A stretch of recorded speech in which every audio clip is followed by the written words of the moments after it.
Welcome to Penn State. We are so excited to have you here. My name is Sarah Ades. I'm an associate dean with the graduate school, and my area is student affairs, so I am here for you and to welcome you here today.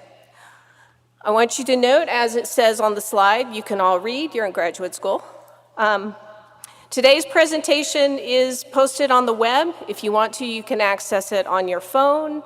If you want to take notes on the slides, but you can also see it later so you don't have to madly scribble everything down. We also are hoping to have a video of the whole presentation day posted at some point in the not so distant future as well. So, we will begin our program. I'd first like to introduce Dr. Nick Jones, who is Penn State's Executive Vice President and Provost. So as Provost, Dr. Jones is the university's Chief Academic Officer. This means he's responsible for the administration of all of Penn State's research and educational program. That includes nearly 100,000 students and these include students at University Park and at campuses spread throughout the state of Pennsylvania. This also includes all of you. Dr. Jones spends a considerable amount of time supporting our large and diverse community of graduate students. Every day he works to ensure that Penn State learning experiences are meaningful and valuable during your time here as students, and eventually throughout your lives after graduation. I know that's hard to think of right now, but ultimately that will happen. He believes strongly in the promise of discovery through research and graduate study, and the many positive impacts that you all will have on the world around you through your studies and your future careers. So we're thrilled to have the provost join us this afternoon to say a few words. So please join me in welcoming Provost Jones.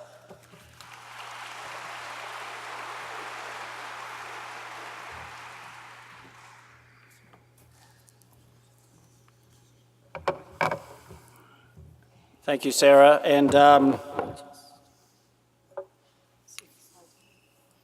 good afternoon, graduate students.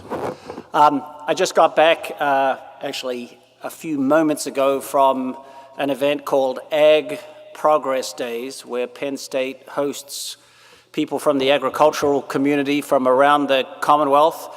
Over the course of 3 days, 45,000 people attend this. Just at a lunch, the governor was there, the Republican gubernatorial candidate who is challenging him in November is there, many representatives, so it was kind of a big deal. But I learned one lesson today, and I thought I would pass it on to you as my first piece of provostial advice to you as new graduate students. As I was leaving the luncheon, there was a container of drinks, and I thought, boy, you know what? I haven't had a chocolate milk for a long time.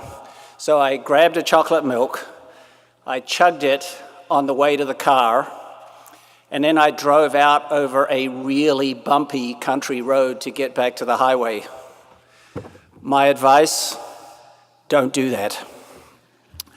Anyway, I am delighted to be here to say a few words to you all as you prepare for your graduate education experience at Penn State. Welcome to University Park. You have all certainly worked very hard to get here, and now, I hate to break it to you, but this event will probably be one of the most leisurely experiences of your time on campus.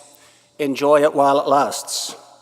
From here on, it's all about classes and studying and research and writing and so much more. But I'm very confident that you are up to the challenge. I'm also very glad that you are here.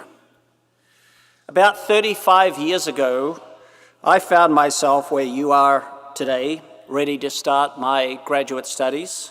In my case, I was leaving my home in New Zealand for Los Angeles, which was pretty exciting and daunting, as you might imagine. Needless to say, I can virtually assure you that I was less informed about US graduate schools than you almost certainly are today. Through a series of somewhat random and serendipitous circumstances, I ended up applying to only one graduate program and was fortunate to be accepted at Caltech. Obviously, I was thrilled to be accepted, especially considering that I didn't really have a backup plan. Back then, of course, I could never have imagined that I would be standing here today as Executive Vice President and Provost at Penn State, welcoming graduate students to this fine university. What I do know is that my graduate education was a vitally important step along the path to my current role. Looking back, it was probably the most important step I took. Graduate school marked the beginning of a transformative period of my life. In the first year, I had classmates from at least a dozen countries.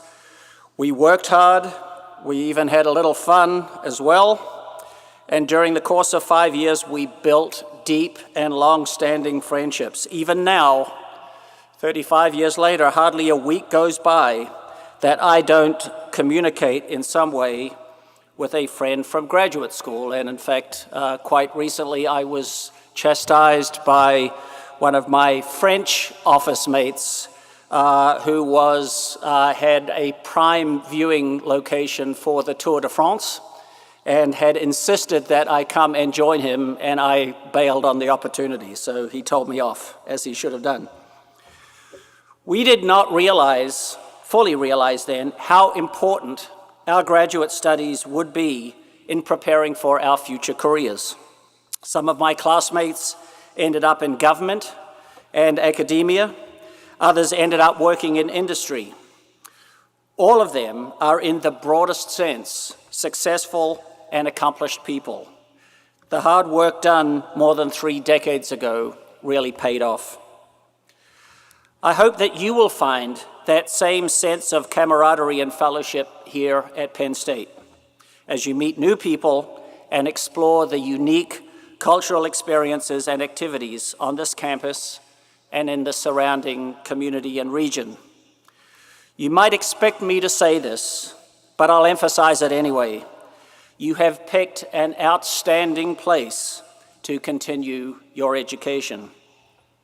Our graduate school is one of the largest in the United States, with about 10,000 graduate students enrolled at the University Park campus and other locations throughout Pennsylvania. The graduate school has awarded more than 132,000 graduate degrees to date.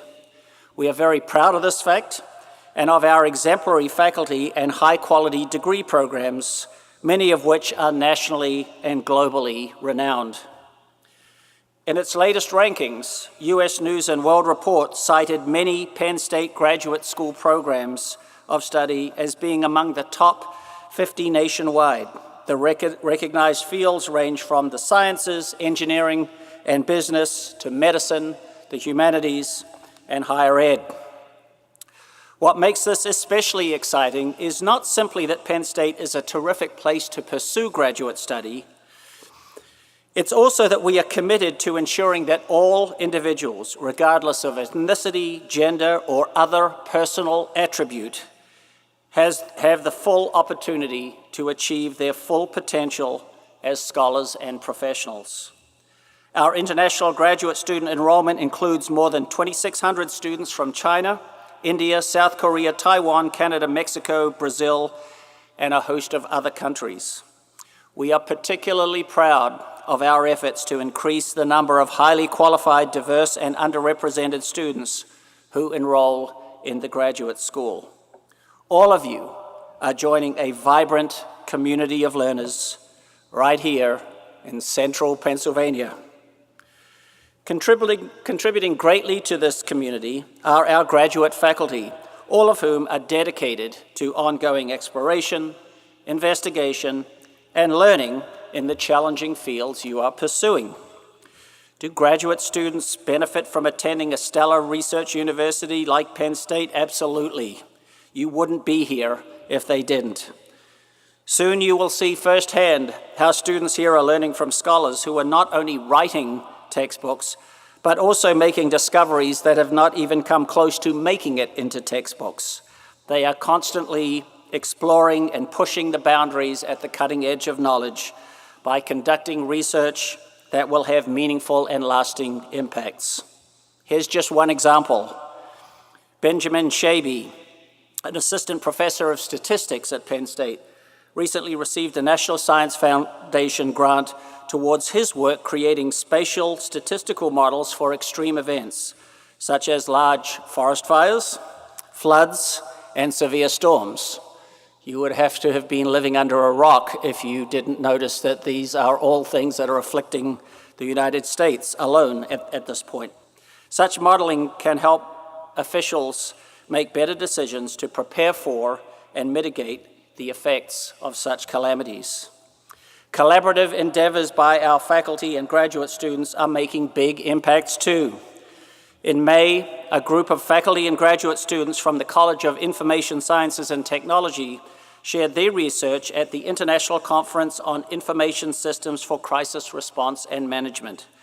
Their work focuses on how emerging technologies and social media applications can enable first responders and others to address emergencies more quickly and in a highly coordinated manner.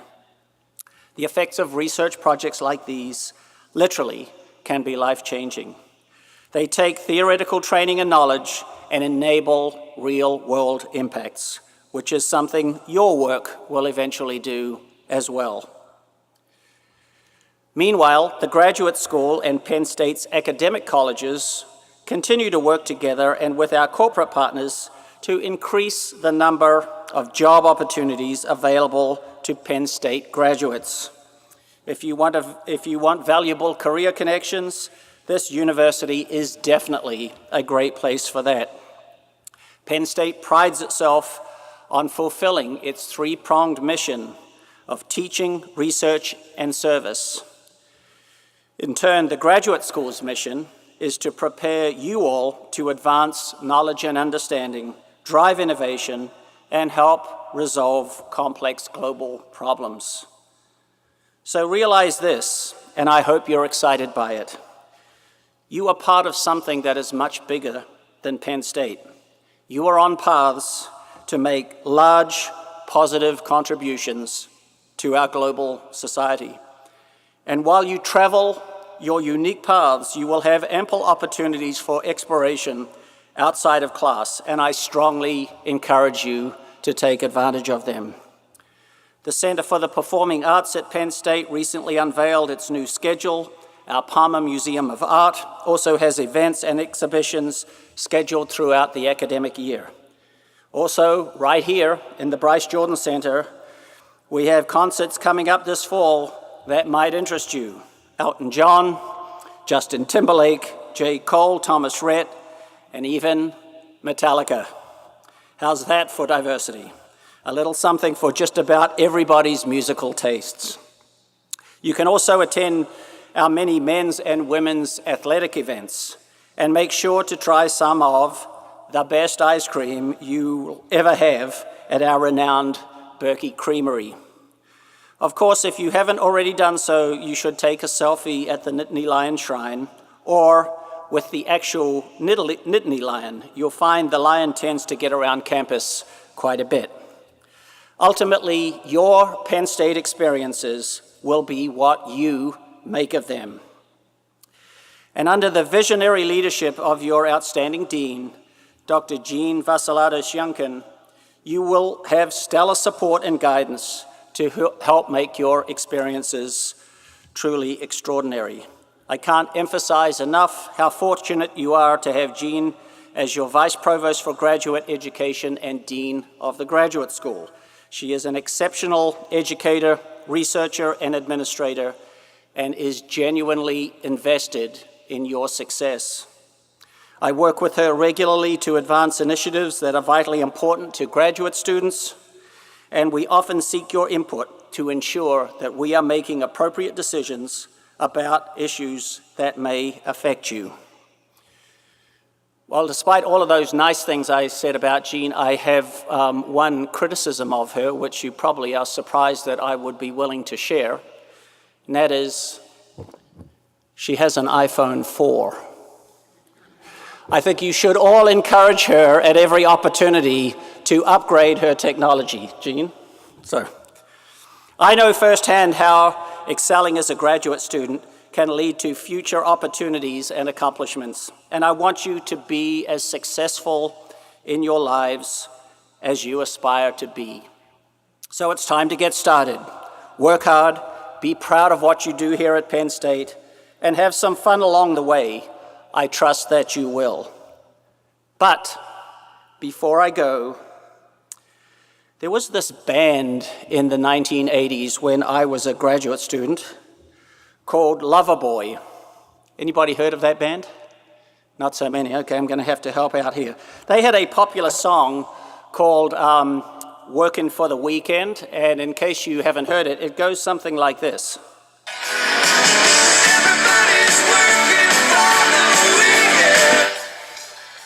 Okay, so you might recognize that song. We loved it when we were graduate students. Of course, we changed the words a little bit.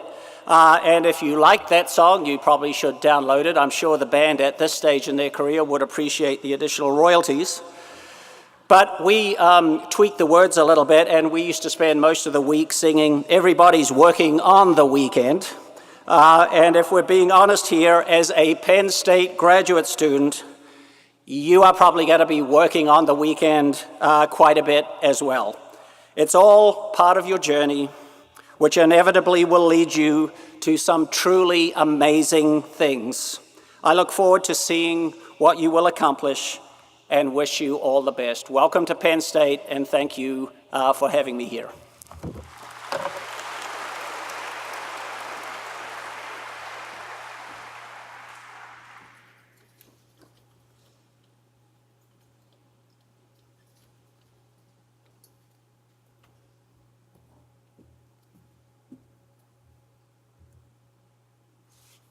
Okay, so now it's my pleasure to introduce Dr. Jean Vassilatos-Yankin, who you've heard a little bit about.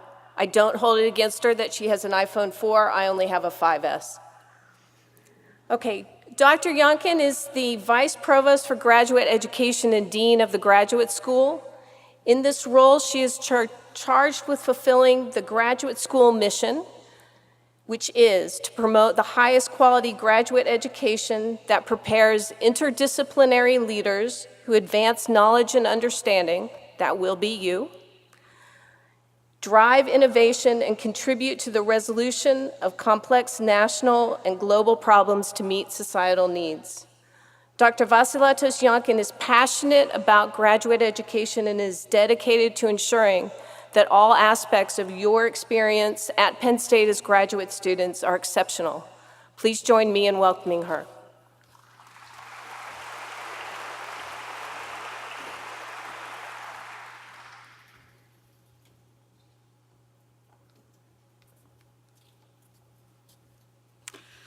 Thank you so much, Dr. Ades and Provost Jones. And rest assured, all of you who are in technology fields, the iPhone your graduate dean has is by no means a reflection of the advanced state of technology studies that go on at the university. So I don't want you to go flocking out those back doors thinking that. I want to echo how absolutely thrilled we are that you are here, that you have selected Penn State as the place to pursue your advanced degrees. I know I am biased, but you could have not made a better decision. Penn State is a world-class university. You're going to be joining a very large, dynamic community of scholars. And while you're here, you're going to have an opportunity that really is once in a lifetime. You are going to be busy. As Dr. Jones said, you're going to be taking graduate courses, and we intend that they challenge you because those challenges are what help you advance intellectually and professionally. Many of you will be engaged in teaching and research activities, In any of your programs, you will be engaged in scholarly activities that are appropriate for your field of study. But while you're here, the one thing, if you were to take my little piece of advice that I encourage you to do starting immediately, is reach beyond your graduate program, your disciplinary field of interest, and take every possible opportunity to engage with somebody else, deliberately get engaged with graduate students outside your program, spend time sitting in on invited talks and seminars outside your field. I know that's something most people are a little adverse to doing, but you will grow intellectually by taking every opportunity to talk with people and engage with them who are outside of your interest area. The place where the most dynamic advancements are occurring in every field are at those interfaces between disciplines. And when you take the time and the opportunity to really do a deep dive with someone who is outside your program of study, you're not only going to gain intellectual content, you're going to acquire a different way of thinking and even have an opportunity to think about methodological approaches that you may not get exposed to in your field that you will find a way to bring into your program of study. And those are the dynamic ways in which fields advance. So take those opportunities. Oops.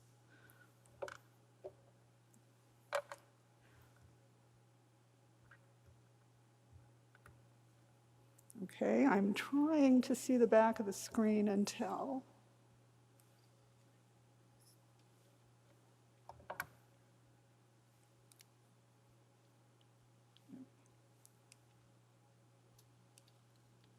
Okay, there we go. Sorry about that. Now, each of you will have a home in your graduate program. Usually it's a department. You will have a home in that department, the college it sits in. But every one of you, regardless of your program of study and your department, your college, even your campus location, some of you may actually be from graduate programs that are offered outside of University Park. You also have a home in the graduate school, because from an academic organization standpoint, at Penn State, all of your graduate programs are underneath the large umbrella of one graduate college, the graduate school. Physically, we're located in Kern Graduate Building that's here at University Park. If you haven't had an occasion to walk into Kern Building, at some point I invite you to do that. It not only houses the administrative offices, but importantly, the student service offices for the graduate school. So you'll find graduate enrollment services, the Graduate Writing Center, the Office of Graduate Educational Equity. All of those offices are here to help serve you and to make your stay here as facilitated and enriched as possible. Now, I do want to emphasize, to give you a sense, I mentioned this large dynamic community of scholars. Graduate education occurs beyond the University Park campus. I know most of you will be here in resident programs at University Park. It is the location with the largest enrollments of graduate students, and most of our PhD programs are here. But we also have graduate programs offered at a few other locations, Penn State campuses. And those include Penn State Harrisburg, Great Valley, which is in Malvern, PA, the College of Medicine at Hershey, and Barron College at Penn State Erie, in addition to a very large portfolio of online programs with an enormous population of graduate students who are earning their degrees at a distance. Now, I want to give you, again, a little bit of a sense of that scale. We currently have almost 200 different graduate majors. It would be almost impossible for you to come up with a field you would like to study in. We do not offer in the graduate school at Penn State. And there are many opportunities to add interdisciplinary components to your graduate program.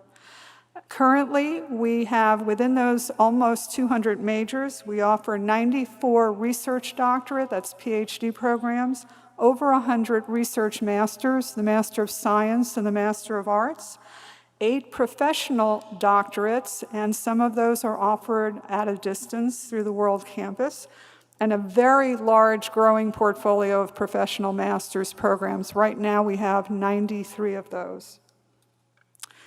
And again, to give you an idea of that scale, in the last academic year, which spanned from summer of 2017 through spring of 2018, we awarded almost 4,500 graduate degrees. And among those, close to 800 doctorates and almost 3,500 master's degrees. Something really significant to point out, you'll notice up there it shows you the World Campus programs and the degrees conferred to students who were seeking those degrees at a distance. Those are now reaching almost half of the master's degrees that we award at the university. And it's an opportunity for students to achieve a high-quality professional degree through a university like Penn State. Now, Penn State is an enormous research powerhouse. One of the metrics that is frequently used to give people an idea of how much research goes on at a university are how many dollars do we spend in a year, research expenditures. In the last year that we have full data for, because 2018 is not yet over, our research expenditures at Penn State hit an all-time record high of $863 million. I'll share off the record with you. We can't publicize this because it's not, it's a prediction, but I have it on pretty good authority, which is Dr. Neil Sharkey, our Vice President for Research. He's predicting that we may very well exceed that $1 billion mark by the end of 2018. And in rankings of research expenditures, so among a population of almost 1,000 universities that engage in research activities, we have been ranked in the last time this ranking was done, number 21 overall, and number 40 for research that's sponsored by industry, the private sector. One of the great assets that really helps support that enormous research enterprise, and it's an asset for each and every one of you, it's available to support inter-college, interdisciplinary research and graduate education, so they help faculty, they help students, are the research institutes that are under the Vice President for Research. And these really are a national model that other universities have been looking at and really almost salivating over. They provide tremendous assets for all of you, including if you're in technology-related or STEM fields, or many of the broad disciplinary areas. They're a source for shared instrumentation and technology facilities that no single person could afford to have in their own laboratory, their own research program, but through the assets that these institutes provide, they will have state-of-the-art research instrumentation that is available for you to use. They also sponsor an amazing array of seminars. They invite experts in broad disciplinary areas that are at the cutting edge of their field to come to Penn State and give invited presentations. So just tremendous resources. And at this time, the major broad disciplinary areas that are offered through these cross-cutting research institutes include the life sciences, cyber science, energy and the environment, materials research, which Penn State is at the very top in the world in materials research, the Social Science Research Institute, cancer, and clinical and translational sciences. And within these institutes, there are specialization areas even within those. Research facilities are another big asset at Penn State. Some of you may actually be located in terms of your research lab or your advisor in the Millennium Science Complex. Even if you're not, you ought to just walk over there sometime and walk around. It is an amazing facility, and it's really state-of-the-art, not just in terms of how and why it was built, because it does look cool, but it's actually structured in a way that stabilizes a nanotechnology laboratory that's underground. You see that area that looks like a garden on the outside? You can actually walk around that. But right underneath that outdoor garden is a nanotech facility that the structure of the building, that cantilever structure, goes underground and provides for the ability to measure at a nanoscale with almost perfect accuracy that is not available anywhere else in the world. And inside that building, there was a very deliberate intent to house researchers in life sciences and engineering fields together, especially materials research, in order to provide that interface and facilitate those interdisciplinary connections that really advance the field. And so you have researchers in materials science and nanotech that are applying what they do to benefit biomedical fields and the life sciences. Another thing that sets Penn State apart is the tremendous amount of research we do that's funded by the Department of Defense, but these are very, very basic foundational research that has great application to benefit beyond the Department of Defense. And we have two specialized, very high-tech facilities that put us on the map. The Applied Research Lab, which is here at University Park, does cutting-edge research, which many graduate students in STEM fields and some social science fields have an opportunity to participate in. They have emphasis areas in artificial intelligence and power systems and acoustics, among a few. And the Electro-Optics Center, which is in the western part of the state outside of Pittsburgh, where they do cutting-edge research in areas like fiber optics, lasers, night vision. I think many of you have probably heard about night vision goggles that are used not just by the military, but for civilian benefits. That technology was actually developed here at Penn State. If your interest area is in the arts and humanities, or if you'd like to pull in some of those disciplinary edges into your field, we have a variety of institutes and research centers that are primarily within individual colleges, in some cases cross two colleges, but again, they provide tremendous value added and assets for students and faculty at the university. Now, one thing I want to bring up, just to give you sort of an awareness, I mentioned earlier, you're going to be challenged. We want you to be challenged in your coursework, in your research, in your scholarship. But occasionally, you may come across something that you're not sure how to resolve. You may be seeking information or resources or just where to go to solve a problem. The first place to start with as a graduate student is always your advisor. That person is a wealth of information. They can often, if they can't answer your question, they can usually point you in the direction of where to go for help or resources or the right information. If for any reason that individual can't help you or answer the question, the next place you should go is to seek out the head of your graduate program. That person might be the faculty member in charge. They're often called Director of Graduate Studies or PIC, Professor in Charge. For our inter-college programs, they're called the chair of the program.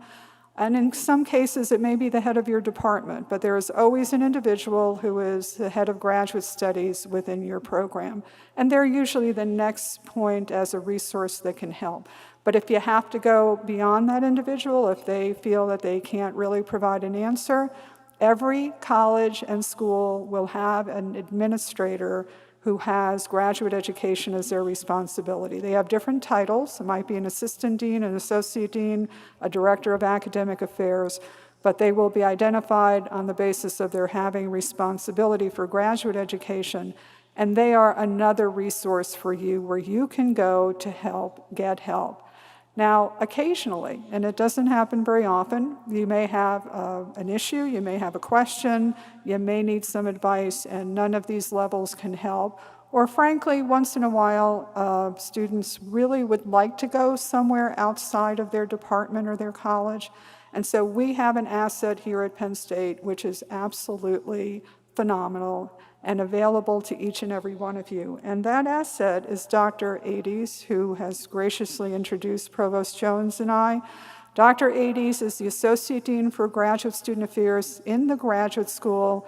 She serves as an ombudsperson for graduate students specifically, not faculty, not administrators, not staff. She is here for you. And she is available for any graduate student. Doesn't matter what your program, your college, your campus, your department. If you have something you need to talk to someone, it may just be you want to get advice. You may feel that you're having some conflicts and you want some direction. She is the person you can contact. She is more than happy to meet face-to-face. Sometimes students just want to have a phone call with her, and she is available for you. Let me also talk about other great assets that are available to you as students, because you will have things provided by your program and department, and some things provided at a higher level by your college. But the graduate school here, because we are sort of an overarching umbrella over all graduate programs, we work really hard to provide resources and assets to you that go above and complement what is offered by your programs in your colleges. So for example, we offer in the fall usually grant writing workshops where you can come and hear from highly successful grant writers in different broad disciplinary areas. And you may think, well, I'm not sure yet that I want a career in academia, so why do I need to know how to write a grant?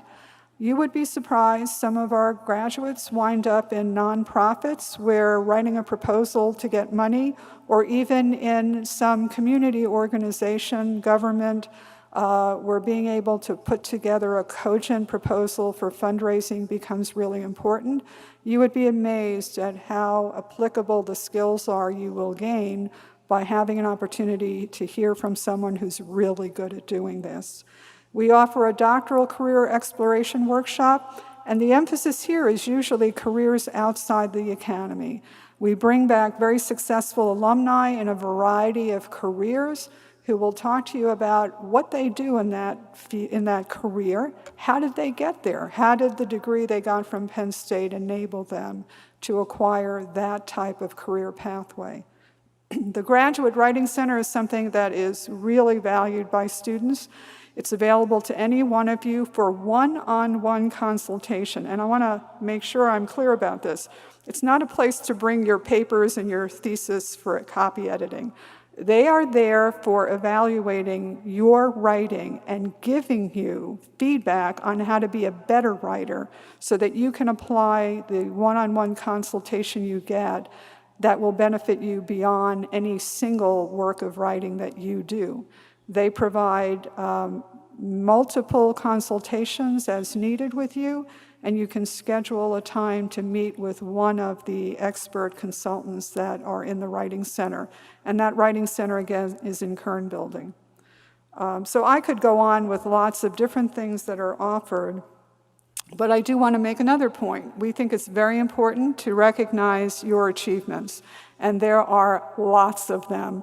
One of the things I'm always frustrated by is that we can't recognize more of you. One of the limitations is we're always in the process of raising funds to support our students and to support awards and fellowships to help recognize what you do. But just to give you a flavor for some of the awards that are university-wide for graduate students through the graduate school, we recognize outstanding teaching. Many of you will have an opportunity, most of you should have an opportunity to teach for your own professional development and benefit, but also our graduate student teachers are some of the most amazing teachers in undergraduate classrooms and have a real impact. We have Alumni Association Dissertation Awards that will recognize dissertation level research. We have awards for students who take their scholarship into the community and do outreach. I have another slide of other awards, but one in particular I want to highlight are the Graduate Exhibition Awards. That event, the Graduate Exhibition, is one of the most important events that we put on annually in the spring. It's an event that provides a host of benefits to you if you take advantage of it. If you participate, and I encourage every one of you to do so at least once while you're a student here, you'll have an opportunity to gain some really valuable professional development because the exhibition is open to the public. The focus of this is not a professional meeting in your field, but to be able to communicate what you are doing in your area of scholarship for the general public, and I cannot tell you how important a skill set that will be. So this spring, when you're first here, I would invite you to come and just walk around. You will be stunned at the array of research and scholarship that's going on. It is the one place and one time at this university that you will see the entire range of research and scholarship that Penn State does, and it's mind-blowing. It is absolutely mind-blowing. There are options for presenting your work in a poster presentation. We have visual and performing arts, including students in the School of Music and Theater.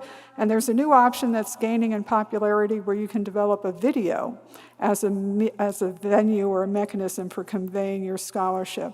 And not insignificantly, we feed you very well, and there are cash prizes in each of these categories. So come and walk through it this year and plan on participating. And down the road, you're also invited to serve as a judge because we have 3 categories of judges.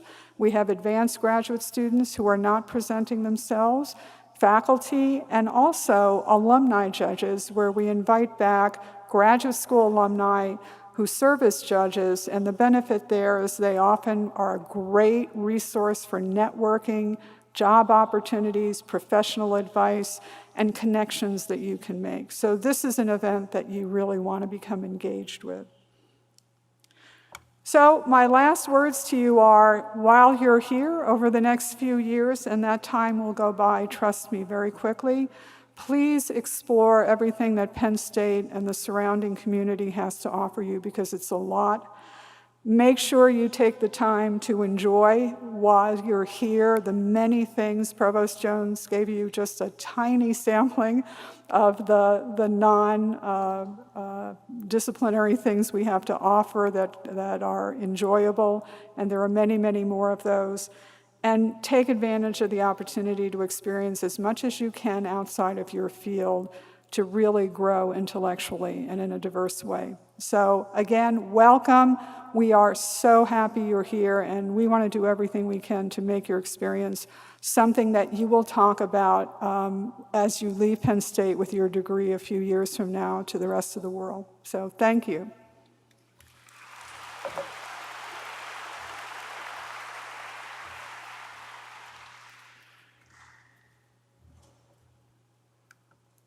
So now it's my pleasure to invite our next speaker up and welcome her to orientation. Brianne Pragg is the president of the Graduate and Professional Student Association. She's a graduate student like you, and she will tell you about our great governance organization.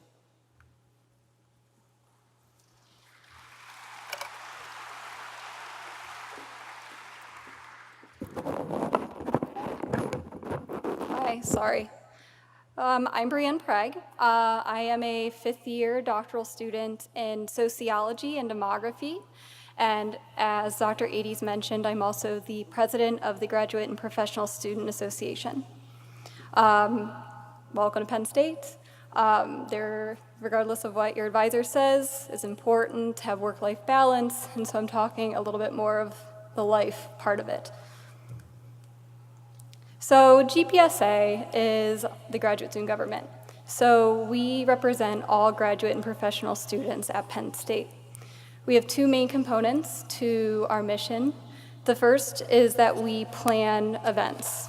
So we have different social events and cultural, professional development type events. Some examples then are we have tailgates, we have the Winter Gala, which is like a dance party dinner in December.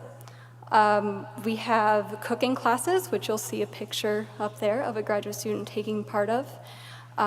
We host the Graduate Writing Boot Camp, which gives you a supportive writing environment to work on your theses or dissertations.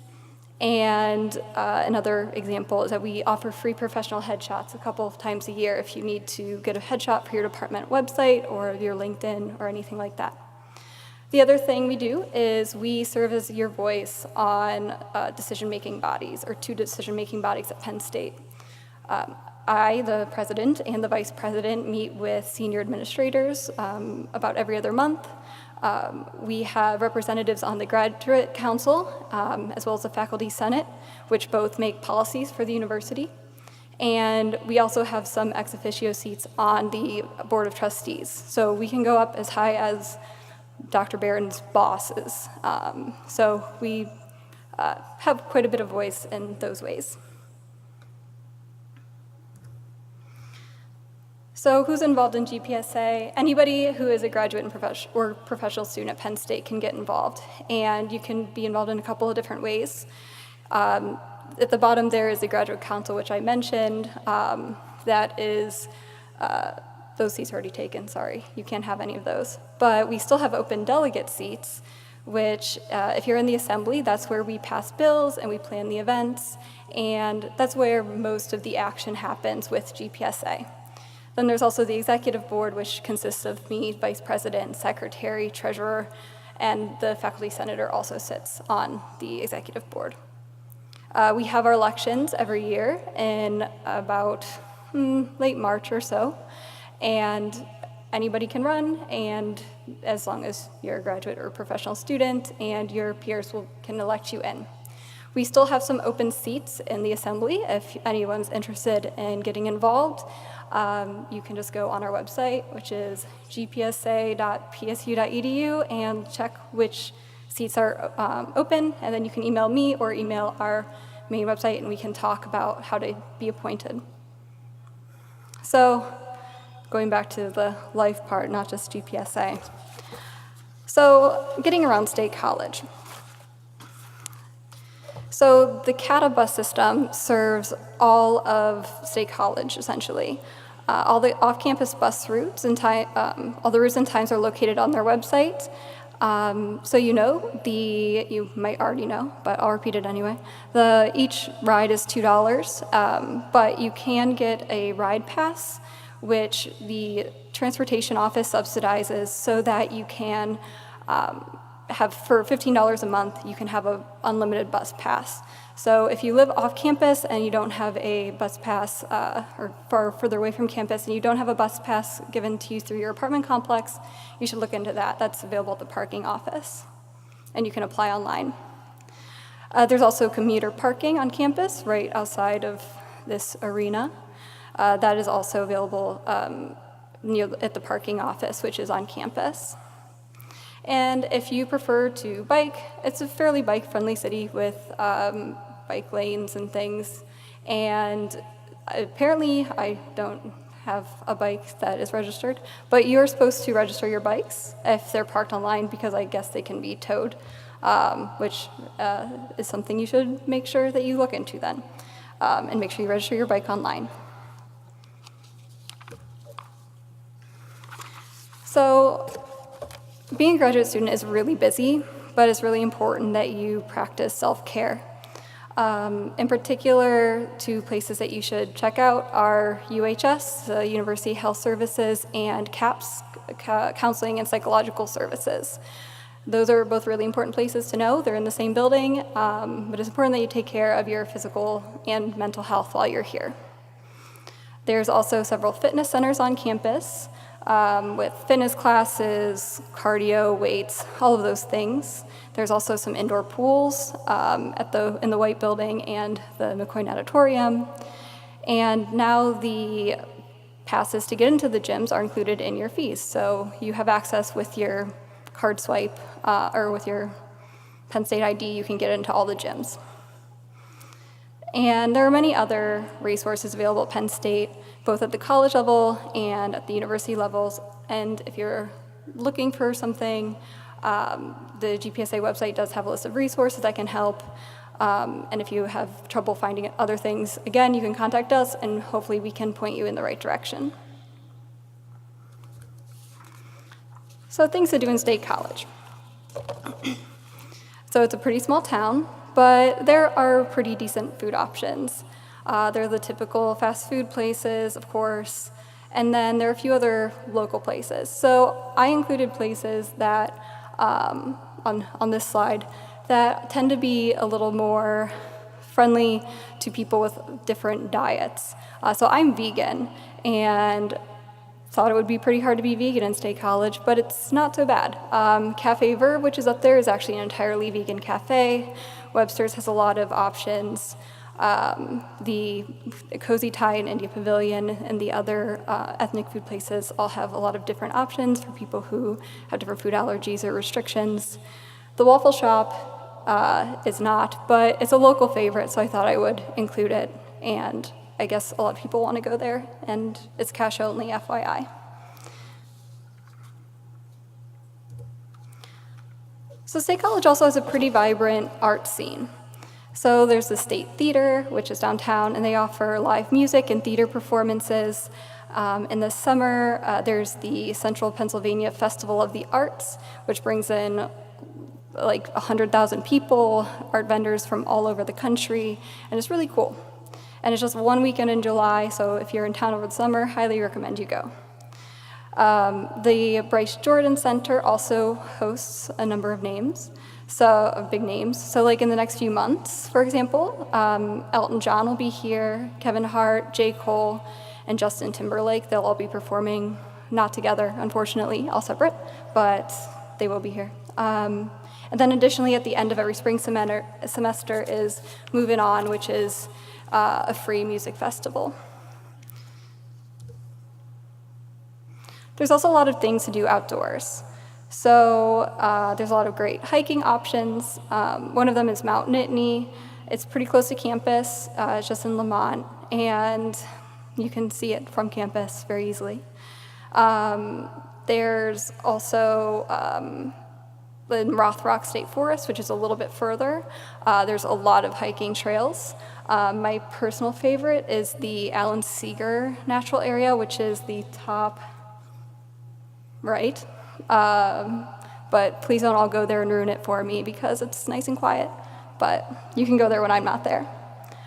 It's really cool. It has 500-year-old hemlock trees and 20-foot high rhododendrons, and it's really awesome. And then in the summer, there's Tussey Mountain, which is about 20 minutes or so from campus.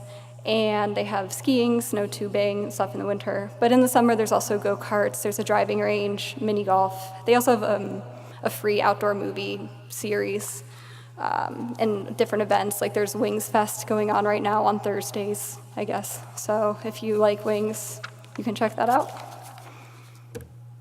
Okay, and so that's all. I tried to cover things in general, but if you have any specific questions, feel free to contact us. That's probably the best email to reach us at. You can also email me personally. It's just my last name at psu.edu. Visit our office hours. And also we have a newswire, and you should go to gpsa.psu.edu and sign up for our newswire so you can be updated on our events and things like that. And that's all. Thank you.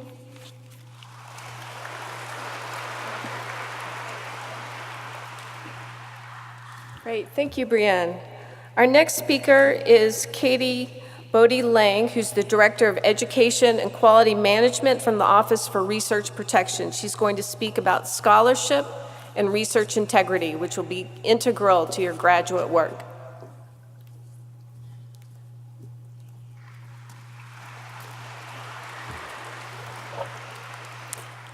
Good afternoon, everyone. I am from an office you've never heard of. I have one goal for the next 15 minutes. I'd like you to remember that the Office for Research Protections exists at all. I'll be happy if you get that. So, why? Show of hands. How many of you are here to do research? Fabulous. Welcome to an R1 university. All right, how many of you think your research is going to involve people? Show of hands. Yep. And then how many of you think your research is probably going to involve animals? Don't worry, we won't tell. Okay, that's cool. Thank you.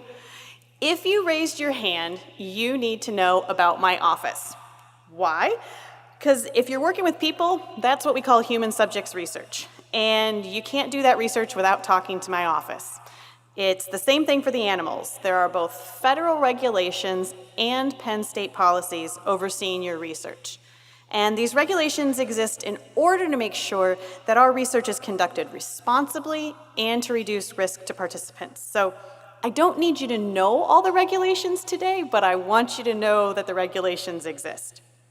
So my office has a lot of different programs, and Penn State has a lot of different policies. Not actually because we think policies are fun, but because there are federal regulations surrounding them. So my office oversees the oversight for many of those compliance issues, and we cover a lot of ground, literally from the sea to the sky. So I'm going to go through that just really quickly to give you a scope of my office, and it's going to involve a lot of acronyms. All right, so first off, we have the IRB, which is Institutional Review Board, and this is the human subjects folks who you need to know. This is the board. They review any research proposals involving human subjects. Before I got into this, I often thought of human subjects as like a clinical drug trial, but if you're doing a survey, if you're interviewing people, if you're testing them, even if it's a secondary data set that's connected back to people, or even if it takes place in another country, you have to talk to our office before you start your research. It's very important. Also, we have people who are going to analyze that. We've got an online system for you to submit to, and we review every application personally. The next thing we have is the IACUC, Institutional Animal Care and Use Committee. This is where the animal research happens. Again, it's the same thing as with the human subjects, analysts who are reviewing this, a board that reviews it, and you need to talk to us before anything happens. Biohazardous materials, that's bodily fluids, viruses, dual-use research of concern. These are select agents and toxins. If you're working with them, I hope you know about it. Radioactive isotopes, embryonic stem cells, scientific diving. That's the C part. We actually have a really large portfolio of sea diving. Never mind that we're super landlocked. Unmanned air systems, that's drones. You can't just fly those over campus willy-nilly. More regulations. Conflict of interest, controlled substances, research misconduct, and quality management and education. If you tuned me out when we got to isotopes, I need you to start paying attention again. Even if you didn't raise your hand about doing research with people or animals, you still need to know about my office. Why? Because all of you are going to be doing research in some regard, whether that's studying contemporary poetry, and that's a shout out to myself and all of the other English majors who are here who got their master's degree in that. So, or fabricating some new nanotech material. Thank you to you people as well. Monitoring tree fungus. We're all doing some sort of scholarship or research here. And we want you to be conducting the highest quality scholarship and research. So what does that mean? It's not just following the policy, though obviously that's important too. It means being careful in your writing and your citations, being thoughtful in your collaborations, mindful of how you're managing your data. We also want to encourage engaged mentorship and responsible publication. The best research is research that's conducted responsibly and with integrity. So to that end, all of you are required to take scholarship and research integrity, SARI training. Now, each department and program has different requirements for what SARI is, but for many of you, it's going to involve taking an online course through something that's called CITI or CITI, as well as an in-person training. For some programs, that in-person component of SARI might be a research methods class or an ethics course. For others, it's going to be a standalone workshop. And for those of you who are really lucky, it's actually going to be a new class called RISE. Our education program also offers a number of one-hour workshops throughout the school year that might be of interest to you, and you can find all of those on our website. We'll also have a listing at this evening's reception, and I encourage you to take a look at those. So your own graduate program is going to give you all the details of the SARI requirements, but I wanted to give you the heads up about it now. Depending on the research that you're doing, you may need to take an additional training. So for example, if you're working with people or animals like I talked about, there's going to be additional city training that you'll need before you do your research, but it's the SARI component that's required for all graduate students. If you have more questions about it, again, everything's on our website. You can contact our education coordinator directly, and she'll also be at the table at our reception later, and you can go talk to her then. So I know that you've got so much going on right now, and taking training about how to be an ethical researcher probably feels like just one more item on your to-do list. But in case you missed it on the last slide, my office covers something else, and that's research misconduct. What's research misconduct? It's the reason you need to pay attention to the training.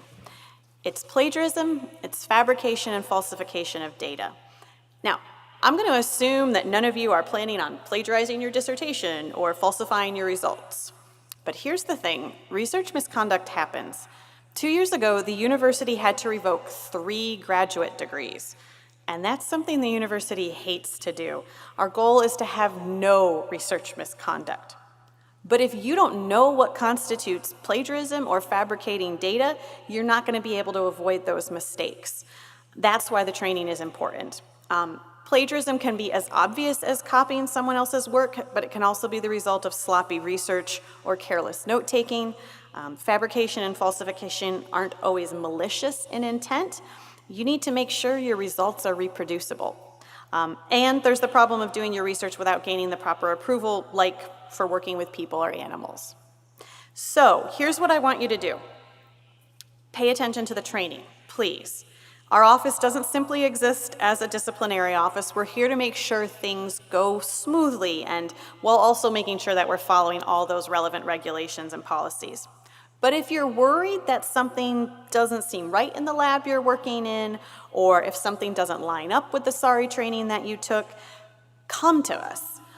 Or if you're getting pressure to come up with certain results, it's very rare, but it happens, you can come to us. We handle all the research misconduct concerns for the university, and we're here to help you handle them and be an advocate for you, and we offer confidential consultations. You just need to email us.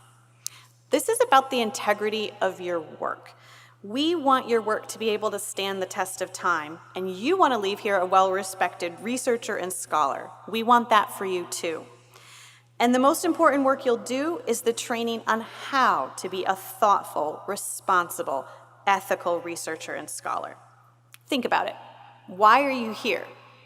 Why did you come to Penn State? Whether it's science or it's art, it's all about seeking the truth. And in all that you do, you don't want to lose sight of that. And if you're not sure if something is okay, come to us. On the screen are the contacts for if you have questions or want to talk to someone further. And representatives from our office, again, will be at the reception if you have questions or would like more information. So, what do you need to know? Again, the Office for Research Protections exists, coming back to the same thing. And again, we exist also because, as I've said a lot, there's regulations and policies.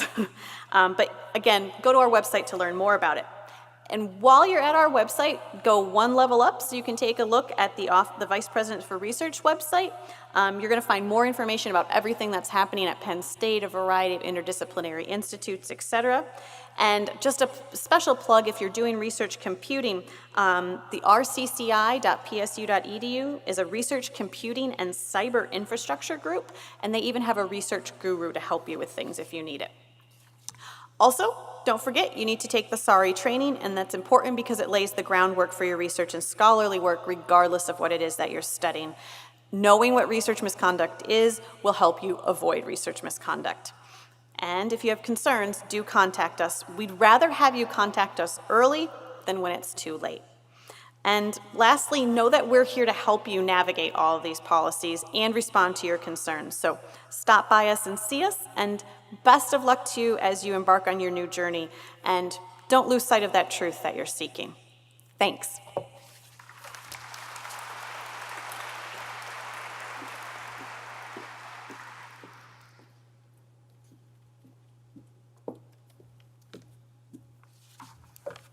Okay, now it's my turn. I get to introduce myself. As you've heard, I'm the Associate Dean for Student Affairs with the Graduate School. I am here for you. And what I'd first like to do is once again welcome you and actually say congratulations. It is not easy to get here. Each of you are here because a group of faculty members looked at your application, looked at all the other applications, and chose you to be here. That's an accomplishment already. We're looking forward to your success. Over the next few years, we expect you to extend the frontiers of knowledge. You are going to be discovering things no one has discovered before. You're going to invent things that we have yet to even imagine. You're going to create art that moves and inspires people. So in this spirit, I'd like you to take a second. There are amazing people out there. You are all outstanding. Turn around, look at someone in front of you, someone you haven't met yet. Introduce yourself and say what you're studying. Go for it. You've been sitting a long time. Introduce yourself to someone you haven't met yet.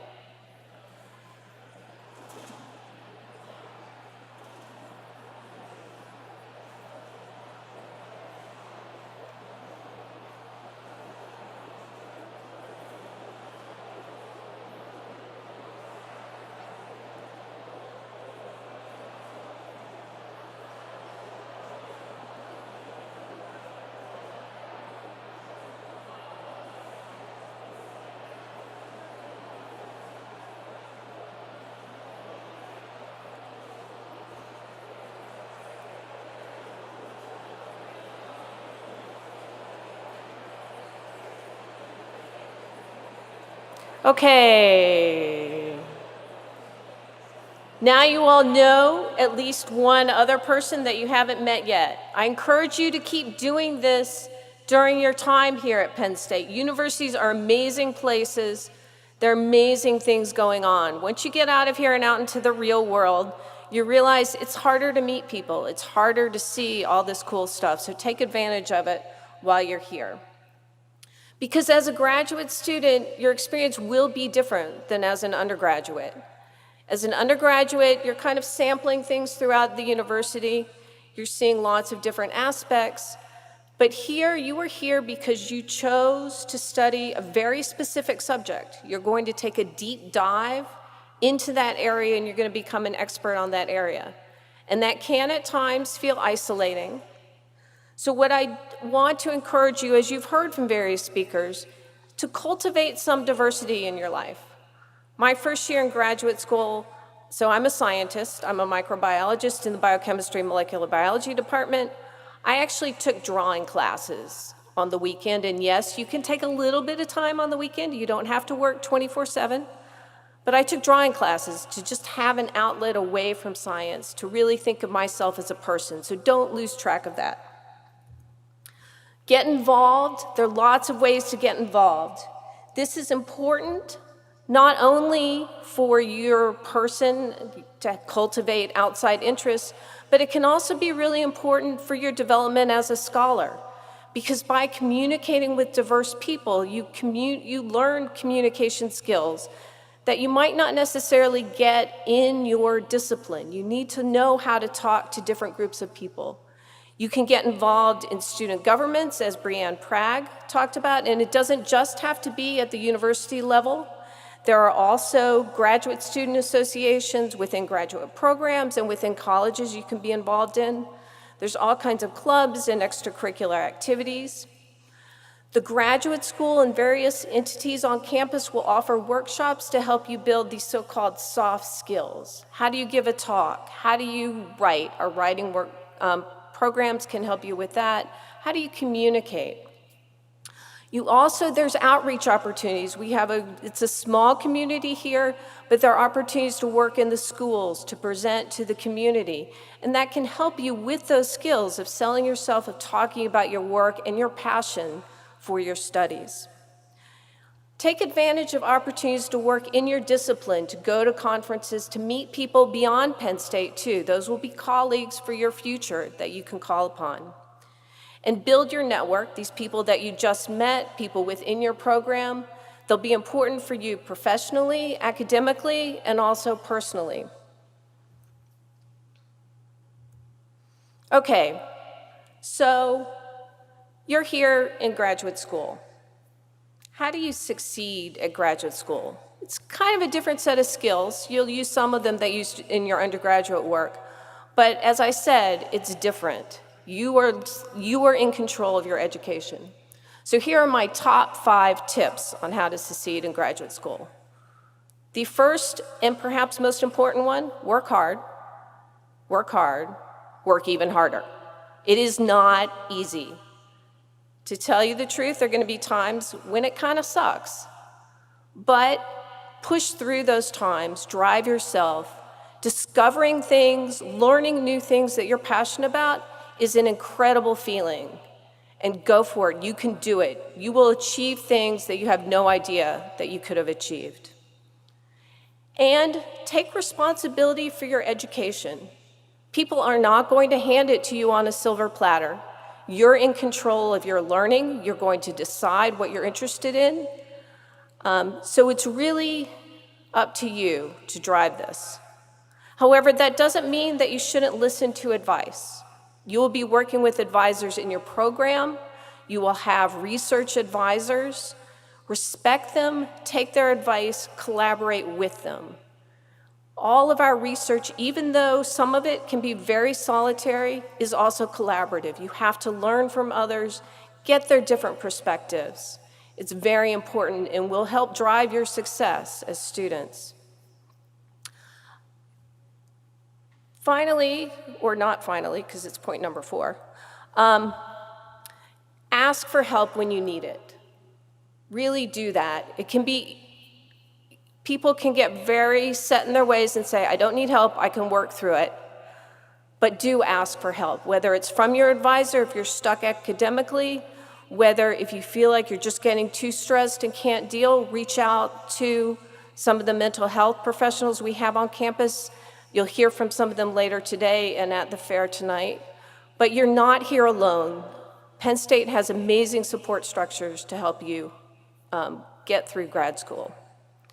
And finally, and among the most important, find a good mentor, someone who will guide your graduate studies. And this is part of taking responsibility, be a good mentee. It's not, as I said, just something that's going to be handed to you. You need to actually take an active role. So mentors can be lots of things. Here's one definition from Homer, if we go way back. But what should you look for in a mentor? So some of you might have a mentor that's assigned to you.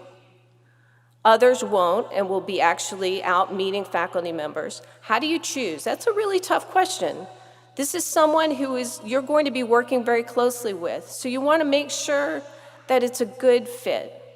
If you're a Yankees fan and a potential mentor is a Red Sox fan, you want to think about that. Can you actually get along if you're a Yankee fan with a Red Sox fan?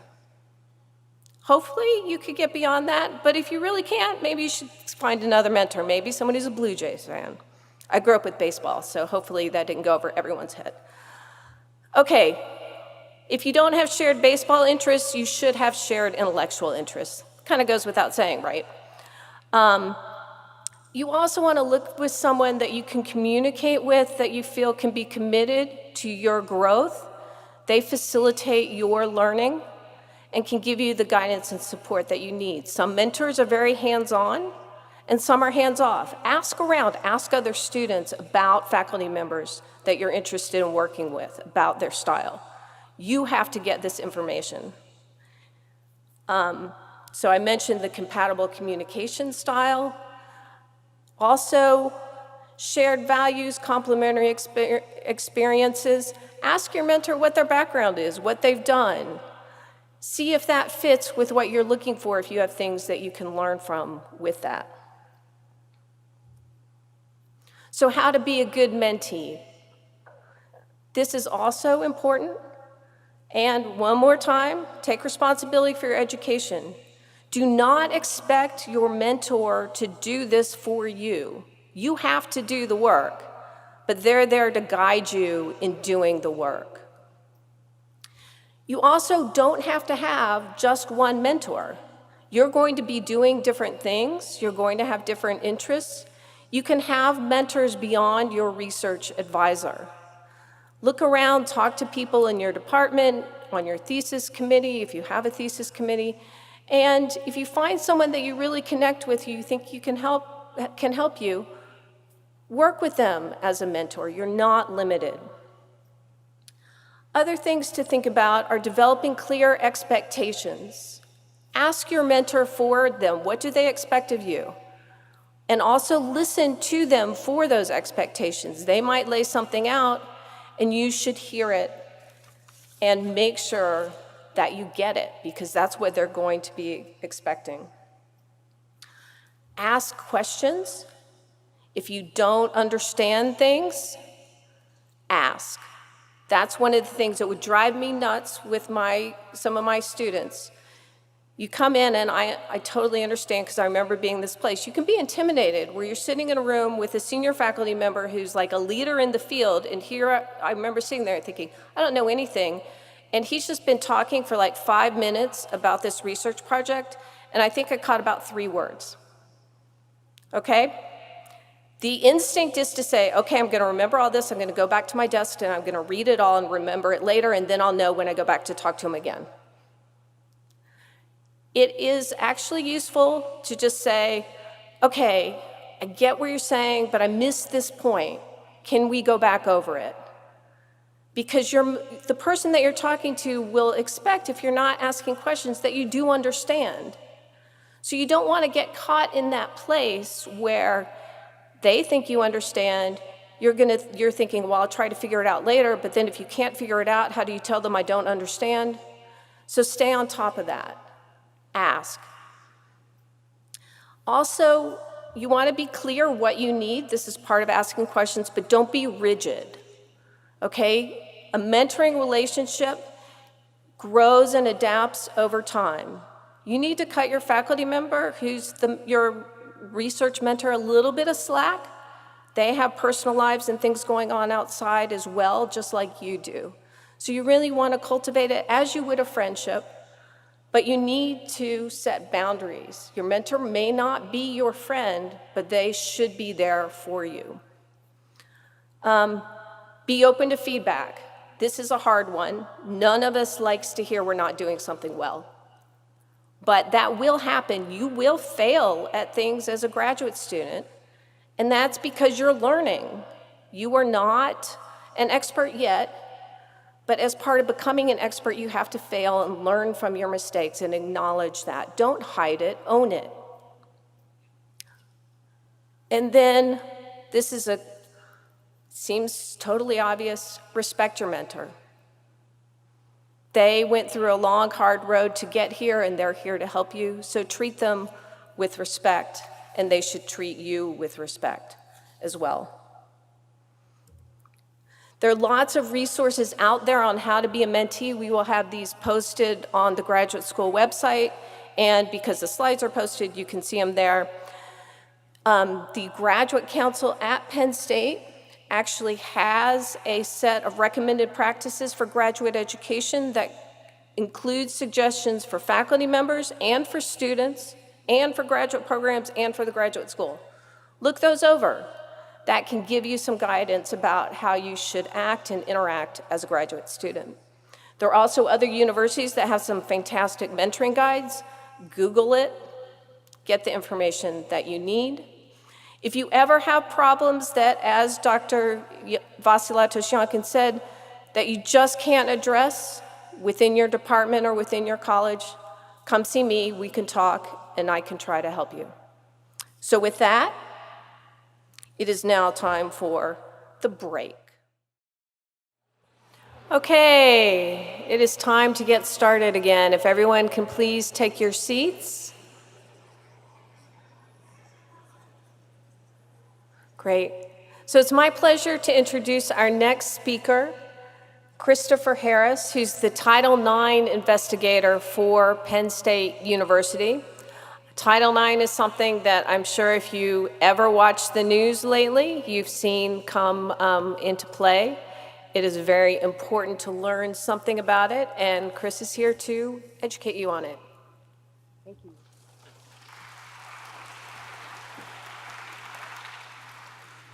Thank you all. For those of you who are new to Penn State, welcome. And for those of you who have already been here, welcome back. My name is Chris Harris, and I'm the Title IX coordinator for Penn State. I just want to talk briefly about Title IX, about the work that we do, how the work that we do impacts students, a little bit about employees. So we will jump right in here. So what the background on Title IX, I'm not going to give you a history lesson on Title IX other than to say that it's a law that was enacted 46 years ago. It is the principal law that prohibits sexual and gender-based discrimination in higher ed. It has undergone some, I shouldn't say changes, but it's a kind of a metamorphosis over the past 46 years to the extent that when we talk about Title IX, it involves a number of behaviors that you can see there on the right-hand side of the slide, a number of behaviors that range the gambit everywhere from sexual harassment all the way through dating violence, domestic violence, sexual misconduct. So a number of behaviors that fall under the umbrella of Title IX. So why does it matter? I think initially, back in 1972 when the law was passed and through the 70s, 80s, and into the 90s, the general idea or perception related to Title IX was that it dealt specifically with athletics. And there is an athletic component to Title IX. We talk about equity in sports. But it's much broader than that, as I mentioned. It's not just for student athletes. It involves all of our students, all of our faculty, and all of our staff. So it relates to any sexual or gender-based discriminatory behavior at an institution that receives federal funding. So what's the university's responsibility under Title IX? My colleague, Amy Kottner, developed this slide. She refers to us as the EPA of the university. Our duties are to eliminate the harassment, to prevent its recurrence, and to address its effects. So we do that, or I should say I do that, in close consultation with a couple of offices that I'll talk about in a moment. One of those offices is the office that has oversight over student matters related to Title IX, and that's the Office of Sexual Misconduct Prevention and Response, which is located in Buki Building. For those of you who are familiar with Buki or not familiar with Buki, Buki is located directly across the street from the hub. So the Office of Sexual Misconduct Prevention and Response has oversight over issues and matters related to students in Title IX or sexual and gender-based discrimination issues. And then the office that I currently work in, although I have oversight over all Title IX related matters, is the Affirmative Action Office, which is also in Buki on the 3rd floor.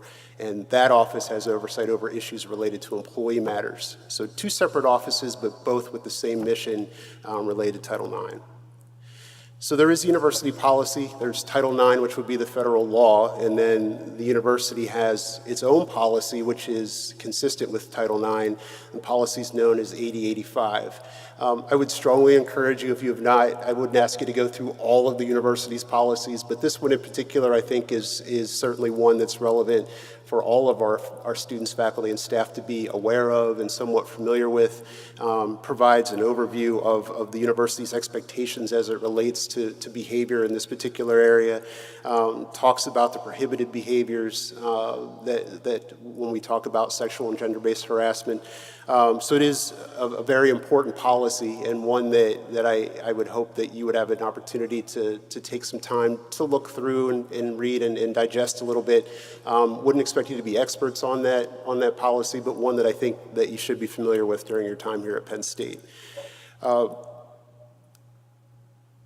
One of the things that 8085 sets forth are what we call the reporting options. For those of you who will be working with students, there is what we call you would be what we call a mandated reporter, meaning that if someone shares with you that they have been the victim of potential violations of 8085, Title IX related sexual and gender-based harassment, it's your responsibility to report that. And 8085 discusses the ways that that information can be reported, and some helpful and useful resources for you to use, whether it's myself, Title IX coordinator, or any of the, at this point I think there are 3 additional deputy Title IX coordinators scattered throughout the institution as well, who may also be able to assist folks. It also refers to procedures for handling reports, which I will talk about in just a minute. One of the things that comes up from time to time, not every year, but comes up from time to time, is the issue of consensual relationships, particularly those between faculty and a student, or between an employer or a manager and a subordinate in an area. The university policy does not strictly prohibit that type of a relationship, but it is strongly discouraged. You can see here on this particular slide we talk about in those situations where there is that type of a relationship, the expectation is that the person will let their supervisor know that that relationship is in effect, that there is a relationship. The idea is that we want to try to eliminate any potential conflicts of interest, whether that's, again, through manager to subordinate, faculty to student, and so forth. So it is imperative, as you can see here, that is something that's shared very early on in that relationship so that appropriate steps can be taken to avoid that conflict. So how to handle disclosure of an incident. As I talked about earlier, for those of you working with students, you would have what we call a responsibility. You'd be a mandated reporter, meaning you need to report that information. The university draws a distinction between those who are responsible or mandated reporters and those that the university considers to be confidential employees. The only confidential employees at the university are those that the university identifies as confidential employees. Those folks are notified by the university of that status, and what that means is that they do not have the same responsibility to report. The best example that I could probably give to you would be those folks in our counseling and psychological services office, those folks with that counseling position here at the university. Again, those who have been designated by the university to be confidential employees would not have the same mandatory reporting requirements. We talked about responsible employees already, so I won't belabor that, but this is a slide of the reporting form, and I apologize, it's kind of small, at least on my side and probably yours as well. But the reporting form is accessible from the Title IX website. It's title9.psu.edu. That'll take you directly to the Office of Sexual Misconduct Prevention and Response's website, and on that website you'll see a reporting form. This is actually a form that's publicly accessible. It's not just for Penn State folks, it's for anyone who wants to file a complaint with me as Title IX coordinator. There are folks who are impacted by behavior involving our students, our faculty and staff who are not affiliated with Penn State or may have been affiliated with Penn State at one point but no longer are. They have access to the same reporting form, which they can then submit. I show this to you, one, because I want to make you aware of it. Hopefully you will not need it in your personal lives, but certainly as you interact with your peers, with other students, you may come across information that you feel that you need to share, either in that mandated reporter role, or you may be asked to share it by a colleague or a friend. They may not feel comfortable submitting the information. They may ask you to do it, and it is important that we let you know where that form is located. So again, that's title9.psu.edu is the website, and then the reporting form is located on that site. So we talked a little bit about the Office of Sexual Misconduct Prevention and Response. Again, there is their website that gives you a quick snapshot of what the front page of that website looks like. One of the primary tasks that we have, we talked about the need to eliminate, prevent, and address the impact. I think when we talk about all of those facets of our responsibilities under Title IX, the chief responsibility or the main piece of the work that I think that many of us do related to this work is providing resources to those folks who have been directly impacted. So this is a resource document that was developed several years ago that we provide to both complainants, or what we call complainants, or reporting parties, typically the person that's been directly impacted by the behavior, and then also the respondent, the person who's been accused, for lack of a better term, of that behavior. So we provide both, and that's under Title IX. We need to be equitable and fair in our approach. So we provide both parties with resource information like this, resource information that talks about counseling opportunities. There may be housing accommodations that we may need to make. There may be workplace accommodations that we may be asked to provide. There may be what we call directives for no contact, where we may be asking both parties not to have contact with each other. So there's a mix of information here that we provide to both. And again, this information is accessible on the Title IX website. But I, again, wanted to show this to you. Again, hopefully you will not need it, but in the event that you should find yourself in a situation where it would be appropriate for you to share this resource information, by all means, feel free to do so. It's publicly accessible. It's on the website, and I would ask that you refer to it if you need it. So how are reports addressed? We talked about that public portal that's out there for anyone to make a report, whether it's someone internal to the university or external. So what happens to it after that report is submitted? Essentially what happens is I get the report. As the Title IX coordinator, I receive every report, electronic report that's submitted. Those reports can come in via the form I mentioned earlier. They can come in by phone, they can come in by email. So I get that report, and then I work in cooperation with the Office of Sexual Misconduct Prevention and Response and the folks in the Affirmative Action Office to really determine what next steps need to happen, who will make that initial contact with the reporting party or the complainant, what additional information do we need to gather, essentially, what's the roadmap here for us to address the behavior that's been shared with us. So that's essentially, I don't want to oversimplify it, but essentially, I will tell you what we don't do is I don't take the information and immediately go off and do an investigation or start a process without first reaching out to the reporting party or the complainant. That's vital. It's something that the Department of Ed stipulates that we must do. There are very few exceptions or very few times that we will proceed with a full-blown investigation without the express consent of a reporting party or a complainant. But just so that you're aware, again, as you are talking to other students, talking to your peers, if you're in a situation where someone discloses something to you, I want to let you know that our first goal in that instance is to provide resource information to those folks, and not to immediately start a process that complainant or reporting party may not be comfortable with. So that's all that I have. This is the information for the Office of Sexual Misconduct Prevention and Response. Probably about 80% of the cases that come in related to Title IX involve our students. It's simply they're the largest population, obviously, on our campus or across all of our campuses. OSMPR would be the office that would work directly with our students, but again, the Office of the Affirmative Action Office, which is the office I work in now, is the office that would administer our policy, our response to potential policy violations for employees. So by all means, Title IX at psu.edu will get you to the information for both offices, and I would encourage you to take an opportunity or take a few minutes to familiarize yourself with it. So enjoy the rest of your day. I know it's a long day, but I appreciate the time, and I will turn it back over to the folks here to bring up the next speaker. Thanks.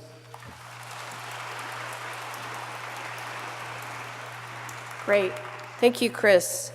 Now we're moving on in our afternoon. Our next speaker is Susan Zeman, who's the Assistant Director from the Office of Student Conduct here at Penn State.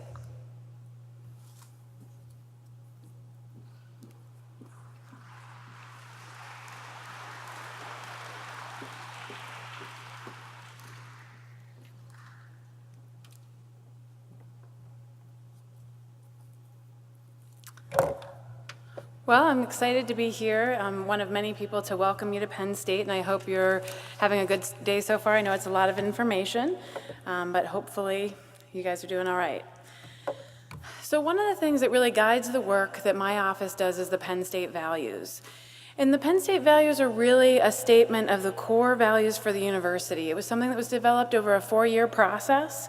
And the way to think about these values is they really represent our core ethical aspirations for all of our daily activities and our actions as students, as faculty, staff, and also volunteers at Penn State. When it comes to my office, all of these values are important, but 3 of them that especially stand out are responsibility, integrity, and respect. And thinking about responsibility, really, having responsibility in our actions, whether it's in the classroom, something that's occurring on campus or off campus, is really important. Integrity, regardless of situations that student finds themselves in, they have the ability to act with integrity and honesty, and that includes even during the conduct process if someone would be going through that process with us. And many times we think about it in terms of academic integrity. And then respect is one that I think is really critical to the work that we do, especially when we see disputes between students or, individuals. Many times what's at the core of it, when you find out what the original issue is individuals feeling like they were disrespected or that they were not respected by another individual, that can many times be at the core of the issues. In terms of the services that our office provides, a lot of them are, probably what you would expect. The one that people tend to think about is, yes, we are the office that needs to hold students and student organizations accountable for violations of the Code of Conduct.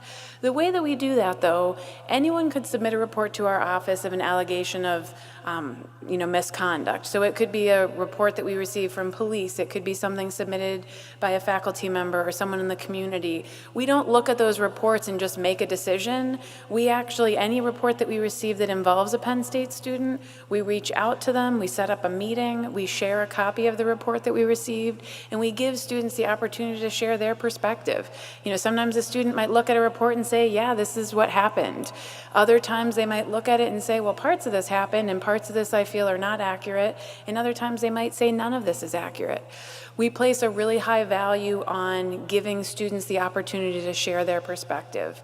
And then certainly when we have all the information, if there would be reasonable belief to support that a policy violation occurred related to the Code of Conduct, that's when we would charge and sanction a student related to that, particular type of behavior.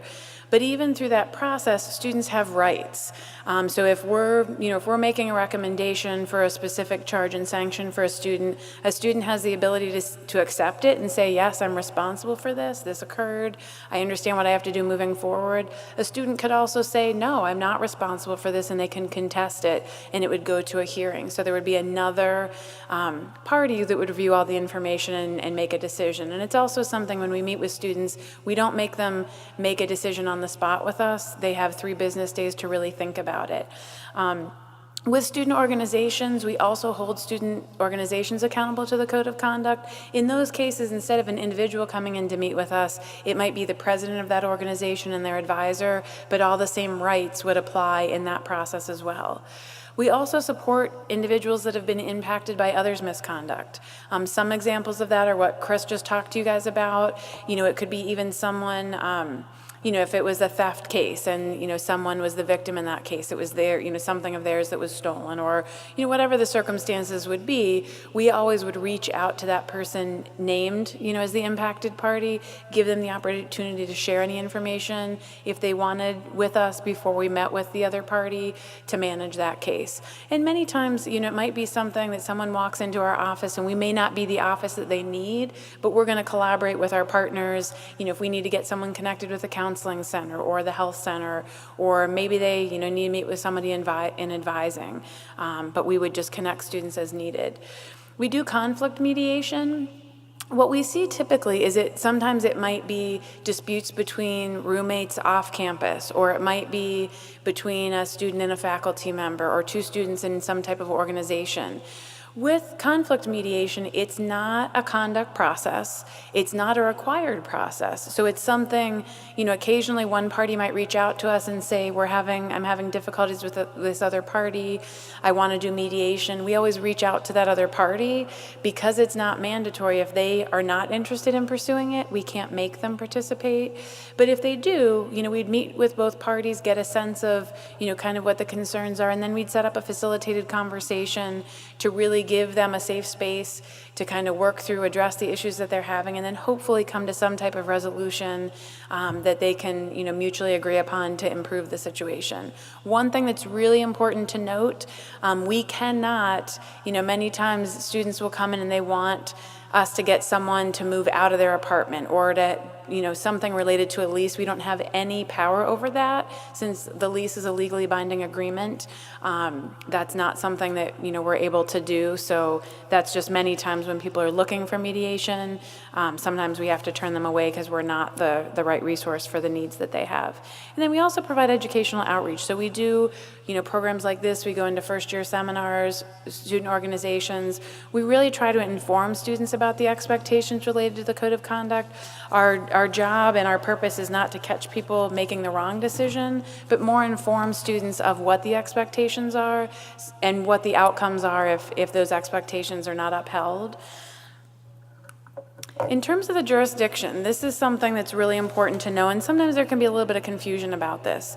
The Code of Conduct applies to conduct that occurs on university premises, of course, but it also includes any university-sponsored activities, at any functions, activities, or events that are hosted by recognized student organizations, whether they occur on campus or off campus, and then also any other off-campus conduct that affects a substantial university interest. So if it's something that's reported to our office, we would review it and see if it falls at that substantial university interest, and if it does, that's something we'd reach out to a student, and if it's reasonable, that a violation occurred, we would hold them or the organization accountable for that.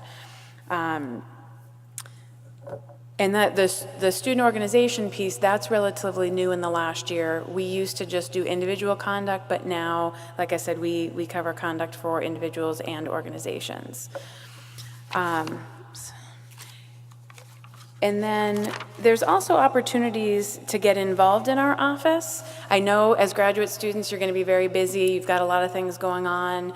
But depending on what your interests are, you could get involved and serve as a student representative on the University Conduct Board or the Student Organizational Conduct Committee. When I mentioned when students contest a charge, so if they're saying they're not responsible for a violation, and if it would go to a University Conduct Board, that's made up of 5 individuals, so 3 faculty and staff members and 2 students. And that would really be the authority that would hear all the information, talk to witnesses, and make that decision. Because it's possible, based on our review of a case, that there's reasonable belief, but when it goes to that board, they may not feel, that someone's responsible for that. So it's a way to help inform decisions of responsibility and accountability. So it's just another way, to get involved depending on your interests.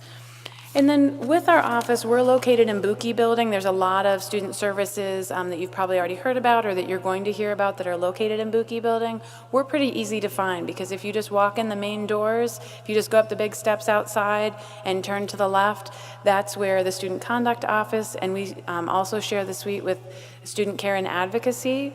There's information on our website, studentaffairs.psu.edu/conduct, and that's where you can find all the information related to the Code of Conduct and really look at what those expectations are.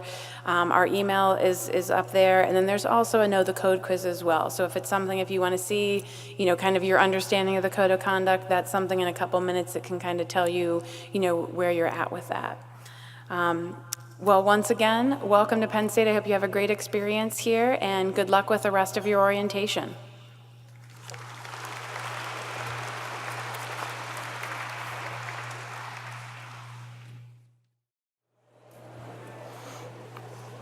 Okay, we are back and live. Our last session today is going to involve representatives from various offices with graduate student services and benefits. You'll hear from Kate Staley from Counseling and Psychological Services, Karen Klein from University Health Services, Sheila Stoller from United Concordia Dental, and Highmark Blue Shield, you'll hear from Kurt Kuhl. And perhaps one other person, since it looks like there might be extra there. And since I don't have your name, you can introduce yourself. Great, okay, this is important. Please listen and let me welcome Kate Staley.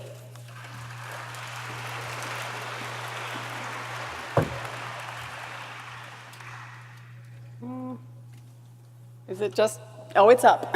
I was like, wait a second. Hi, I'm Kate Staley, and I'm Assistant Director of Outreach at the Counseling and Psych Services. So it's possible that many of you won't need our services across the whole time that you're a graduate student, but it's also possible that you might, either because you're developing some anxiety or depression or some other issues, or because you just want some skills. So one of the things that I really want to emphasize in this presentation, or even in front of the presentation, is to let you know that CAPS is not just a mental health facility in the sense of a place on campus once you have developed a problem. We really are trying and are actively moving to a model in which we offer prevention services, so a lot of kind of workshops and skill-based short-term clinics, and as well as outreaches like mine today, but also other ones, in which we are trying to encourage you to take advantage in kind of early identification of your own, of issues that you're beginning to struggle with, either stress management, you might want to learn some mindfulness skills, perfectionism, test anxiety, kind of struggling with a mentor and relationships, in a romantic relationship, but that's beginning to have a lot of conflict and is impacting your other areas of your life, with poor sleep, which is really disturbed and kind of disrupted, and therefore also impacting the rest of your life. So I want you to consider CAPS as a place to come to early rather than later when you actually have some more serious issues and you need more intensive services. Because we really run the gamut from prevention through early intervention and then to treatment once there is sort of a diagnosable condition. So in terms of the joys of graduate school, I kind of like to talk about this way because I think that there's a lot of ways in which I hope that you are excited to be at Penn State. I actually did my graduate education here. I got a PhD in child clinical psychology. And I have to tell you that of all my many years of education, it was by far and away my very, very favorite. And I generally really loved most of my education. And I think the big reason, and something to really think about, is that you chose this next step. For many of you, you might have grown up in households in which certainly going K through 12, or as international students kind of finishing the basics through high school or the equivalent in your country, was kind of an obvious thing that you were expected to do. And then many of you still may have grown up in a family in which college was expected, or again, the next level.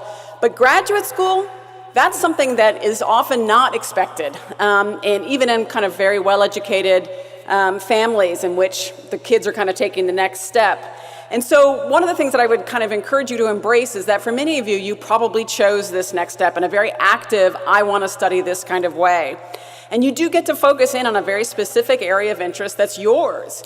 I love diving deep, finally, after years of kind of courses that were on the outskirts of my interests, either through distribution requirements in college, to finally dive in on things that I really, really enjoyed studying, and to learn about them at these very nuanced ways, and to begin to make connections and ties across different types of areas within my discipline. And so I encourage you to kind of embrace that. I think the other big thing is that if in college you might have been like kind of on the cusp of adulthood, and some people treated you like an adult and some people kind of didn't, and your parents might have still said, well, you're kind of a kid and you're dependent, graduate school, that's the end of that. Even if you're somebody who went right from college into graduate school, by the world standards and 100% by Penn State standards, you are an adult. Now that's an incredible, amazing thing because you get to have a lot of independence, you get to make a lot of decisions for yourself. There's obviously some challenges that sometimes can go along with being treated like an adult. I think graduate school is an opportunity to make lifelong friends, people that by definition share a lot of your interests. And so kind of creating those connections. I mean, one of my very best friends is the person I met the very first day of graduate school in my program. And we are incredibly tight still many, many years later. And many because, of course, we share common interests. And it's also a varied mix of classes, work, and collaborations. For me, it was the perfect blend of like some structure and a lot of unstructured time that I got to fill with things I really liked. I loved being a research assistant. I don't know if many of you are going to be RAs or TAs or some kind of work where you're getting funded in terms of grant support. And I loved that. I loved that mix. And then you get to develop in relationships and work closely with mentors. Many of you may have done that in undergrad, but I did not. And it was a really thrilling opportunity, I felt, to kind of work closely with somebody who was extremely well trained and benefit from their expertise. So what are the challenges? And sometimes, of course, these are complementary. They go side by side with many of the joys. So there's an expectation for high academic performance. You're at an R1 university. You know, you came here kind of knowing that. There are incredible benefits to being at an R1 university in terms of resources and skills and the talent of people that you're going to be working with. And, you know, the equipment, for those of you that are working in areas in which you want, you know, you have to work with equipment. Side by side with that is high academic performance. For the most part, at least in most graduate programs that I'm aware of, you can't get less than a B in a class, and there's only A or B. So it's not, you know, failing feels a little bit closer. I'm not saying you will, but there's a palpable sense of high academic performance expectations. Some of you will have financial pressures, some won't, depends upon how good your support is, how much you're funding yourself, how much family might be helping you. Managing relationships with a mentor, so while working with a mentor is an amazing thing and you really get to be close, it's also managing a relationship with a lot of expectations, with a power differential, and so those can be challenging as well. You might experience something called imposter syndrome, which is a feeling in which there's kind of, I've had many people say it to me, like, I feel like I got in kind of on the exception. And it's like, no. You know, Penn State's very clear about how it accepts people. They really don't make exceptions just to be nice. So you have earned your place here, and that's really important for you to kind of know and to honor inside yourself, but it may not stop you from feeling somewhat like, everybody else knows what they're doing and I don't. In fact, people generally feel that, and at least initially. Time management, it's a big issue. I remember coming home to my then boyfriend the first day or at the end of the first week and just crying and being like, how can you read 500 pages of material in 3 different classes? And how can I also have a 20-hour assistantship? And, his advice is still advice that holds true and worked for me, one day at a time, one subject at a time. But that time management and beginning to learn where you can go lighter and where you need to dive deep is a difficult challenge.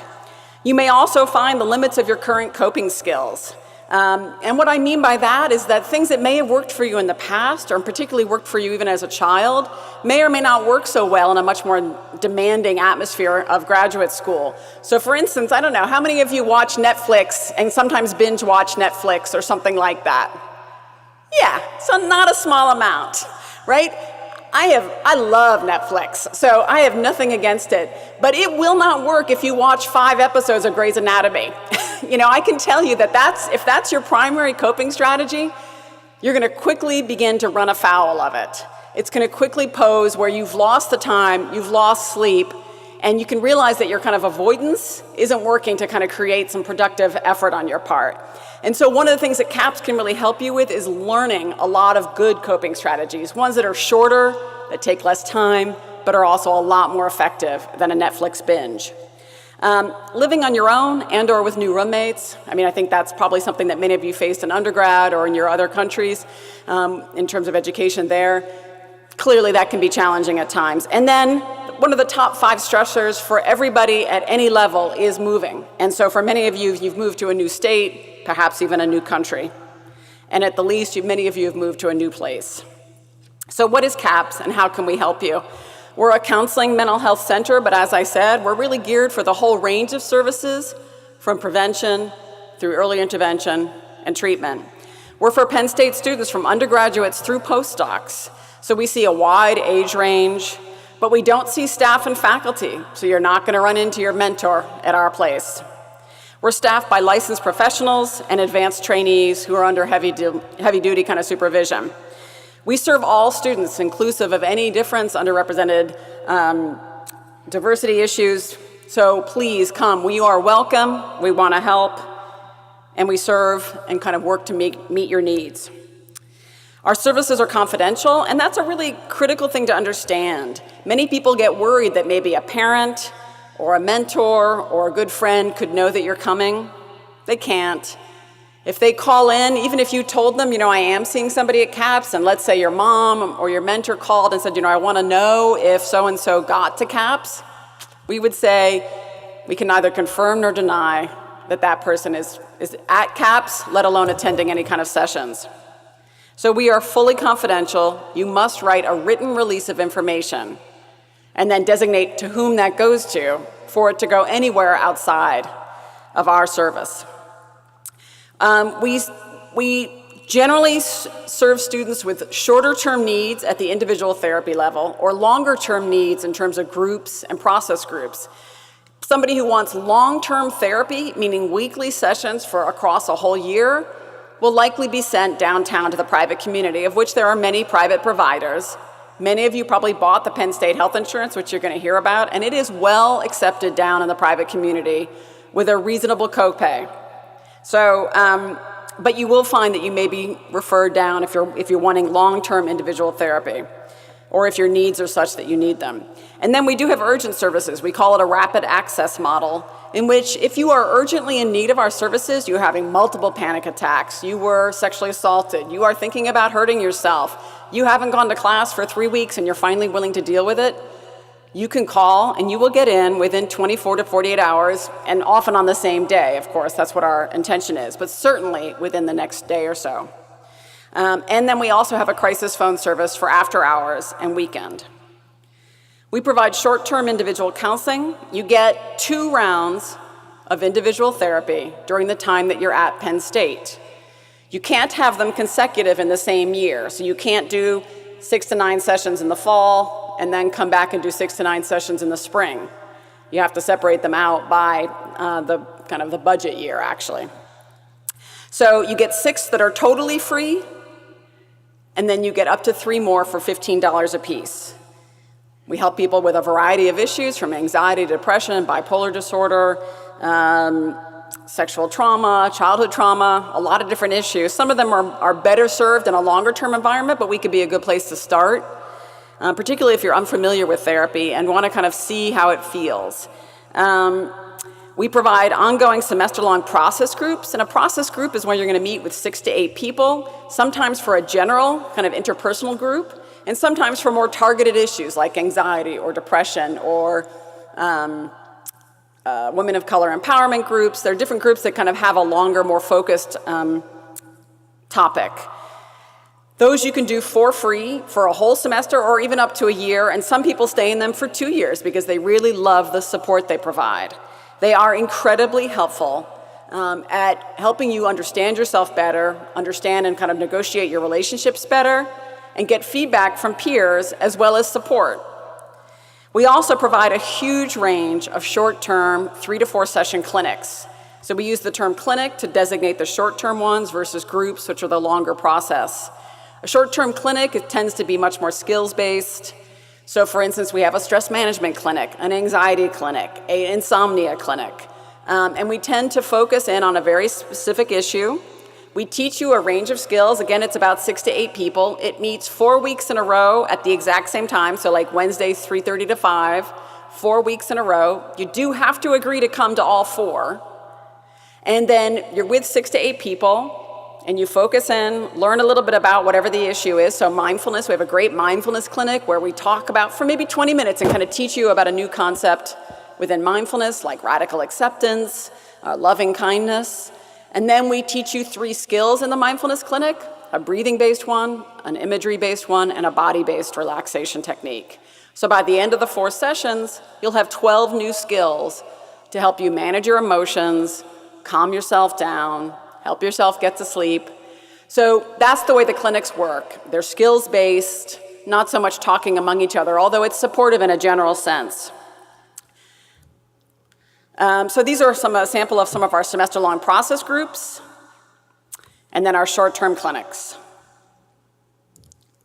We also have discussion support groups. Some of these are ongoing, some of these are more drop-in. We can go on our website to find that out. We have ones that are focused on LGBTQA issues, students of color empowerment, culture and belonging, which is not just for international students, it's also for students who may have grown up, whose parents grew up in a different country and are still kind of thinking about culture and belonging issues.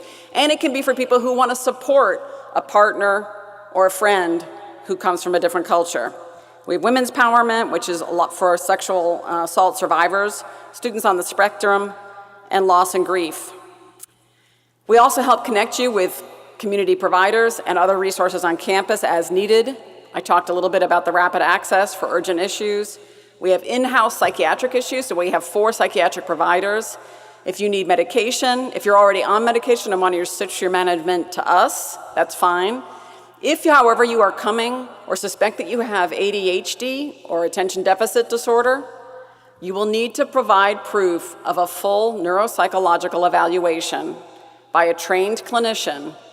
You actually have to give us the evaluation, we review it, and then we'll decide if we take you on. So you can't just come and get Adderall or Ritalin because you think you might have ADHD or because your doctor and your family doctor at home said you did. It doesn't matter if you've been on the medication before without a neuropsych eval and just want to continue it. You can't continue it through us unless you have the neuropsych eval. We do a very limited number of those at our facility, so we tend to refer out. And then we do couples counseling. Only one of you needs to be a student. And we do a lot of outreach and consultation, of which this kind of thing is one. But also, if you're teaching a class and you want me or one of our staff to come in and do a brief hour-long mindfulness workshop or a stress management or insomnia or perfectionism, we'd be happy to come and do that. We also have something called CAPS Chat. This is set up in different dorms, which may not apply so much to you all, most of whom I assume are not in dorms. But we also have them at the LGBTQA Resource Center, the PRCC, which is the Paul Robeson Cultural Center, Student Legal Services, the Multicultural Resource Center, which isn't on here, but which is new. And in the law school, these are for non-urgent issues, but are on a drop-in basis, half an hour with a one-on-one in private with a clinician from CAPS. So it's a great way, if you're kind of a little worried and you kind of grew up with feeling like mental health issues, I'm not sure I can kind of quite acknowledge I might have something, or I know it's not at that level yet and I want to kind of do a little prevention work, come to one of our CAPS Chat, meet the counselor, have a nice time talking about some strategies, and then you can kind of make your own decision about whether you might need more. We also offer on-site on the 5th floor of the Student Health Center, and I don't know if you know that building yet, but it's very near the natatorium and kind of between the natatorium and Eisenhower parking garage in the Millennium Science Building. But life hacks are kind of our way of doing one-hour workshops on a range of issues, most of which I've already mentioned: mindfulness, stress management, insomnia, perfectionism, test anxiety, loneliness, relationships. And those are drop-in. You do not have to in any way sign up to be at CAPS. You just come Mondays or Tuesdays, 4 to 5 p.m. on the 5th floor, and you can check our website for the schedule this coming fall. We have online resources. I encourage you to go look at them. This thing on videos has actually changed since I wrote this. Those are not available. They didn't transfer over to the new system. And then we have a self-help kind of therapy help that's called WellTrack. Please check it out. How does it work to get into CAPS? And then I'm winding up, so these are my last couple slides. 863-0395, you call, and within 24 hours you'll be scheduled for something called a screening call. The screening call is about 15 minutes long. We ask obviously basic questions about your name, your year, what you're studying, what brought you to CAPS. And then we do some basic screening, things like, are you having thoughts about hurting yourself? Were you sexually assaulted? Were you just lost somebody really important to you in terms of a grief issue? And that helps us judge how quickly you need to get in, plus, of course, what you're saying to us, whether you think you need to get in urgently. The results of that screening call either might lead to an urgent appointment that day or the next. It might lead to going into individual therapy or being referred to a group, to the Life Hacks, to the CAPS Chat, or one of our many other resources on our website, to psychiatric services as well. Here's a little bit more about the urgent crisis resources. We are available 8 to 5, Monday through Friday, for walk-in and call-in crises. I encourage you to not let it get that late and to kind of call us and work on your issues before then. But if you do need us, we are there. If it's after hours, after 5 p.m. or on the weekend and through the night, we have a new, as of last year, crisis line. By definition of calling 1-877-229-6400, they know you're a Penn State student. They don't know anything else, so you can just give them your first name. And you'll be talking to a real person who knows about Penn State resources. We'll kind of talk you through if you need to be calmed down because maybe you're having a middle of the night panic attack, or your boyfriend, girlfriend, somebody just broke up with you. Kind of a nice way to touch base with somebody, get maybe a little bit calmer, and come back to CAPS in the morning. If you won't talk to anybody on the phone and you're one of the people who prefers texting and hugely, then text Lions to 741-741. If it's actually an imminent emergency, you should just call the police, and those are the 2 police numbers. So who we are and how to reach us is here. If you want to take a photo of this slide, it's a good one to take a photo of. That's our website, our number, and our location. And then we encourage you to look at our social media site, both on Facebook and Twitter. We try and kind of let you know about activities and outreaches. We have caring canines where we bring dogs around. So there's a lot of kind of good things that are coming up, both on outreach basis, with our therapy dogs that are out in the community, and working on social media is a good way to stay in touch with us. So welcome again to Penn State. I encourage you to check us out. All right, take care.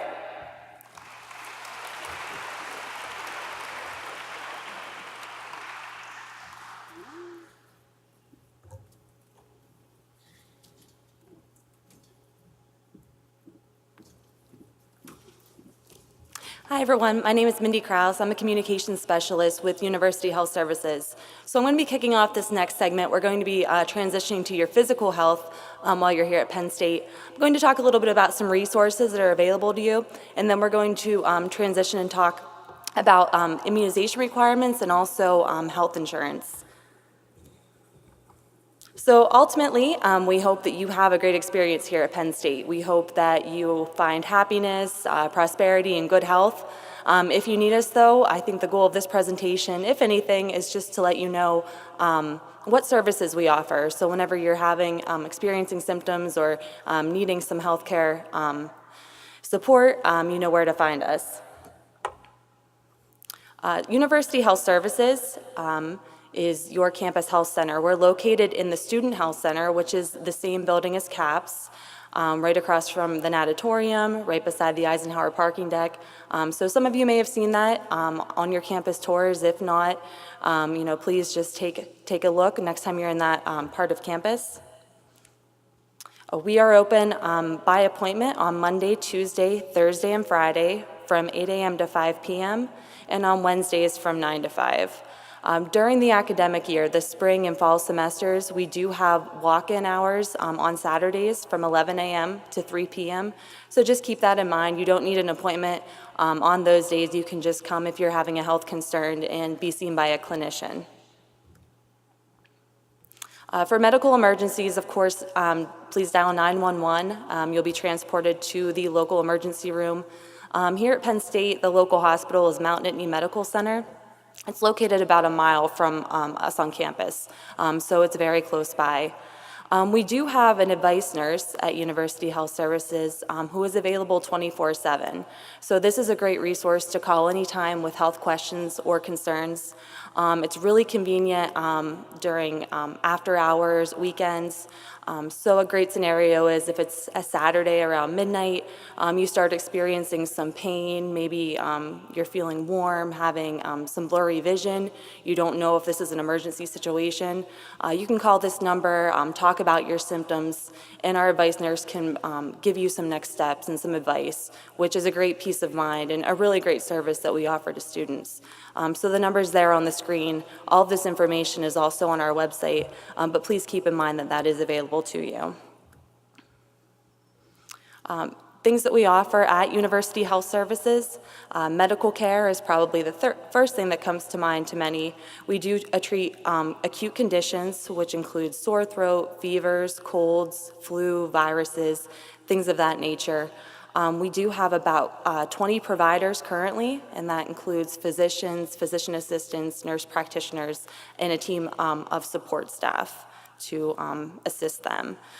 We do also treat ongoing conditions. So if you have something that you're currently being treated for, something like a thyroid condition, diabetes, we recommend that you set up an appointment shortly after you arrive here just to touch base with a clinician and start that process earlier than later. Some other services that we have on site at the health center, we do have a pharmacy on our second floor, which is the main walk-in area. You can have prescriptions filled there from our clinicians, and if you're currently on a prescription from an outside provider, you can have that filled there as well. You just need to bring an original written prescription to the pharmacy. We also offer X-ray and ultrasound services to diagnose different conditions. We offer physical therapy in the health center, so if you have an injury while you're here at Penn State, if you have surgery and find that you need rehabilitation services, this is a great service available to you. Also a clinical laboratory, so this is where you would have blood draws examined, any type of specimens, again, primarily for diagnostic purposes. To schedule an appointment with University Health Services, you can call our appointment line, or you can go online to My UHS. This is what's preferred by many of our students. Just log in. You'll log in with your Penn State Access ID and password. You can set up appointments. You can send secure messages to your providers, and it's also a great place where you can see all of your healthcare information in one secure location. Here's just a quick screenshot of our website, what this looks like. To schedule an appointment, just click I am a student on the My UHS page, and you can continue as I just mentioned. Like CAPS, your care at University Health Services is confidential. Details about your medical history and what you're being seen for won't be shared with your family, with faculty, with anyone unless you provide written consent. All registered students can be seen at the health center, and spouses of students who are enrolled in the Penn State Student Health Insurance Plan can also be seen there as well.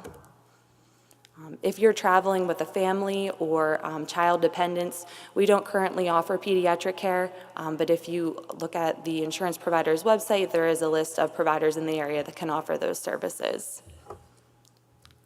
So at this time, I'm going to turn it over to Nikki Shunk to talk a little bit about the immunization requirements at Penn State. And good luck, and I wish you the best.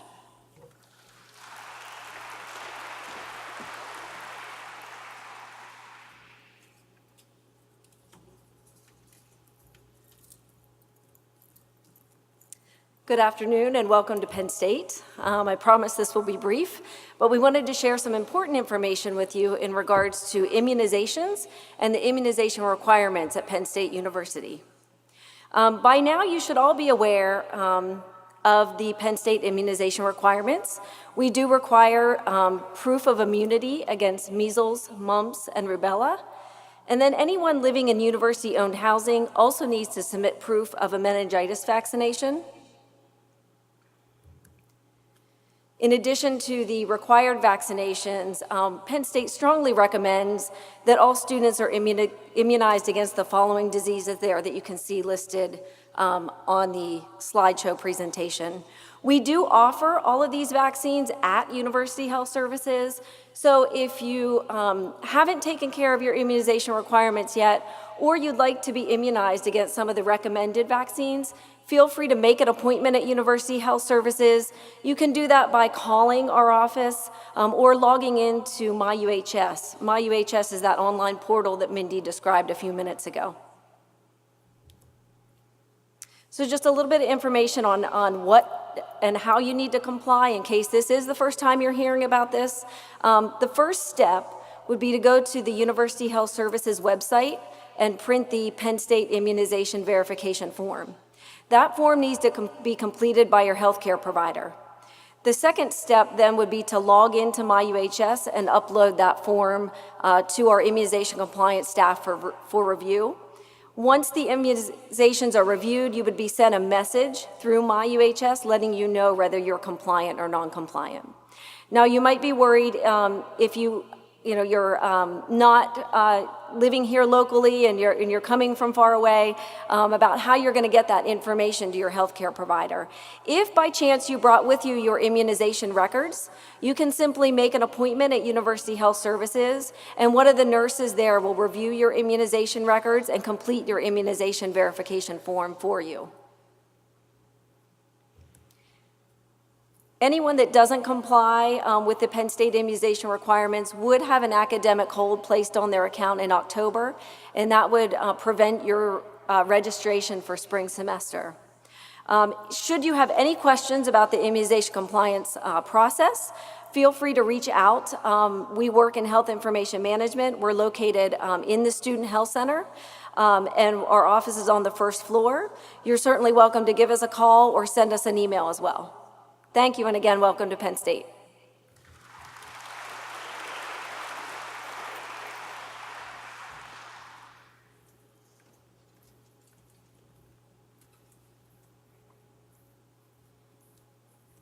So welcome. I'm Karen Klein. I'm the manager for student insurance, and some of you international graduate students may be going, her again. Yes, it's me again. We're going to talk about the insurance requirements, and we're going to talk about how you can take care of them and give you some instructions, hopefully help walk you through some things, and then we'll be in the social afterwards as well. Our office is on the third floor of the Student Health Center, the same place as University Health Services. We are part of University Health Services, so our hours mirror that of the clinical services. We're open from 8 a.m. to 5 p.m. Monday, Tuesday, Thursday, and Friday, and from 9 a.m. to 5 p.m. on Wednesdays.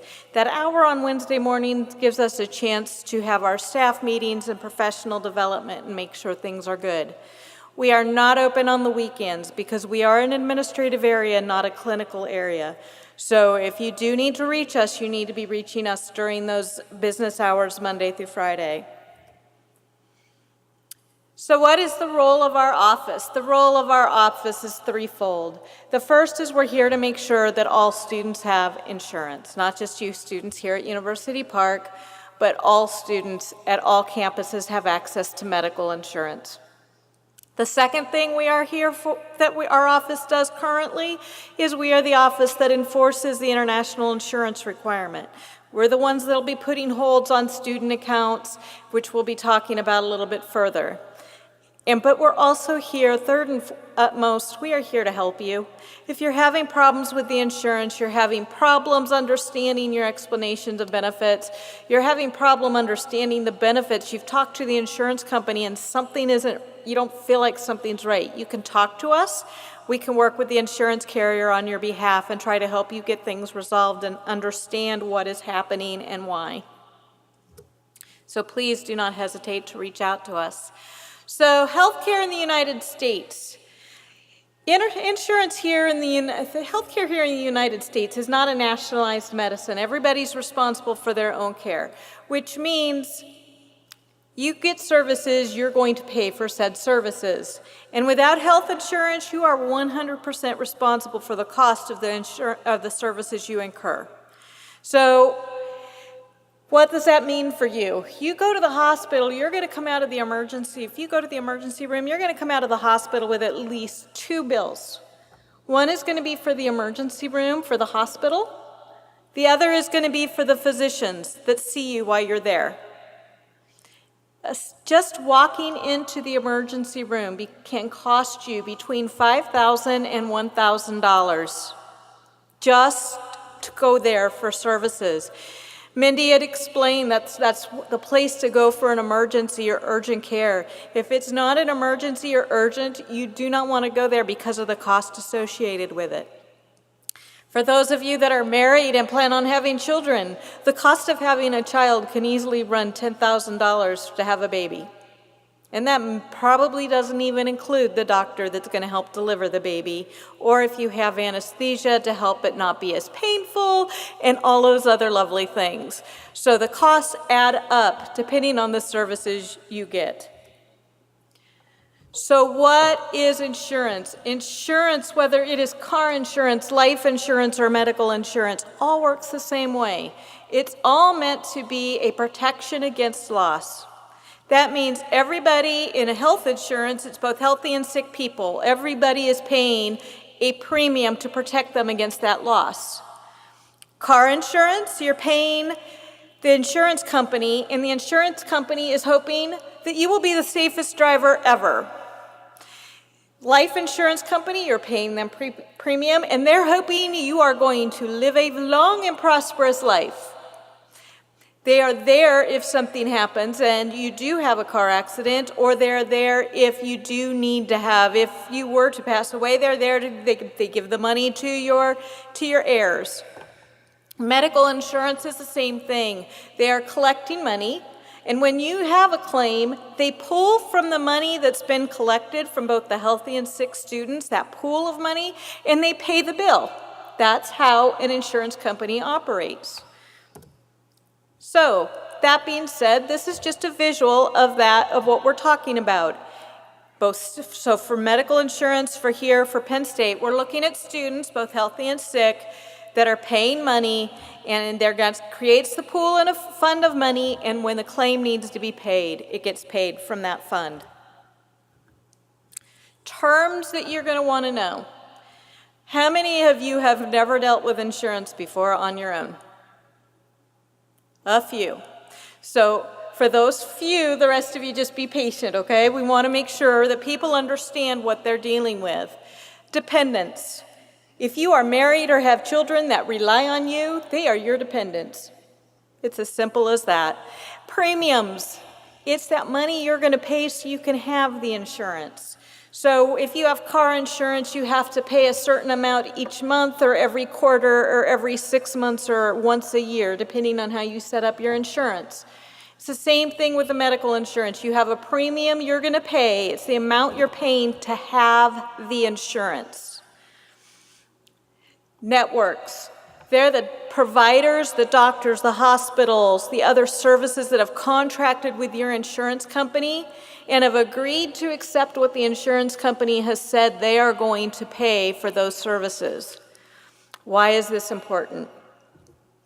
So, as I said when we were doing the international student orientations, you go to see Dr. Jones, and Dr. Jones bills $500 for a service. The insurance company says, that's nice. The agreement is, per your contract, your network agreement, you're only going to get paid based on $200.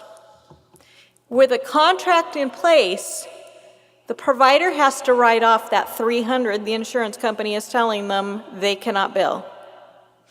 So if they are out of network, who do you think is paying that $300? You are. The insurance company, if you go out of network and there's no contract and they say, we're only going to allow $200, you are responsible for the other $300. Whereas with the contract, they have to write it off. That is why networks are so important. You want to stay in network to limit what you have to pay out of your own pocket. So the next three, we're going to take a little out of order. We're going to start with copay. The best way to think of a copay, it's like the ticket to the movie theater. You know when you go there, for a matinee here in State College, at least the matinees I go to, it's $8. I know when I go see a movie, I'm going to pay $8 so I can walk into that theater and watch the movie, right? You know what you're going to pay, you pay that. Anything else, it depends on what you're buying at the snack bar, right? So, but to get in, I know I'm going to pay $8 for a matinee movie, because I'm cheap and I don't like to go at night when it's crowded and I have to pay more. So that copay is like when you go see a doctor, you know you have a set amount you are going to pay to go see that doctor. You know you go for an office visit, you know you go for a mental health visit, you are going to pay $10 under our student health insurance plan. It is a set amount, you know you're going to pay it. Deductible and co-insurance are not that way. You do not pay for services other than that copay. You do not pay your providers at the time you go have service, because it goes back to that network. You don't know what the contract is and what the insurance company is going to allow. So therefore, the last thing you want to do is pay $500 and then try to get Dr. Jones's office to reimburse you for $300 once they get paid by the insurance company. So you always wait for deductible and co-insurance until you have a bill from the provider's office and you can see the explanation of benefits, how the insurance company paid the claim online or via a paper explanation you receive from the insurance company. Deductible is the amount that the insurance company wants you to pay before they will start making payment. So you're Dr. Jones' office and he says, I want to do a test, and it's that $500. It's the first time he does it. It's the first time you've had to pay a deductible. And under our Penn State student health insurance plan, the deductible is $250. So the $200, the insurance company's going to get the bill and go, okay, $300's got to be written off, $200 goes to the deductible. The next time you go see Dr. Jones, he goes, I want to do that test again, I want to follow up. Again, he's going to get that $300 written off, and he's going to look at the other $200. The insurance company's going to get the bill, and they're going to say $200 of your $250 deductible is met for the policy year. So $50 more needs to go to that deductible. It's met. So it's a one-time $250, but it's over however many claims until that gets paid. And then no more deductible will be charged to you to pay before the insurance company pays for the academic policy year. Co-insurance is a little trickier to explain. Co-insurance is the provider has sent the bill, the deductible's been met, and the insurance company is going to pay a percentage. And for academics, maybe this makes more sense to you than it does to others outside of academia, but it is a percentage amount that the insurance company is going to pay.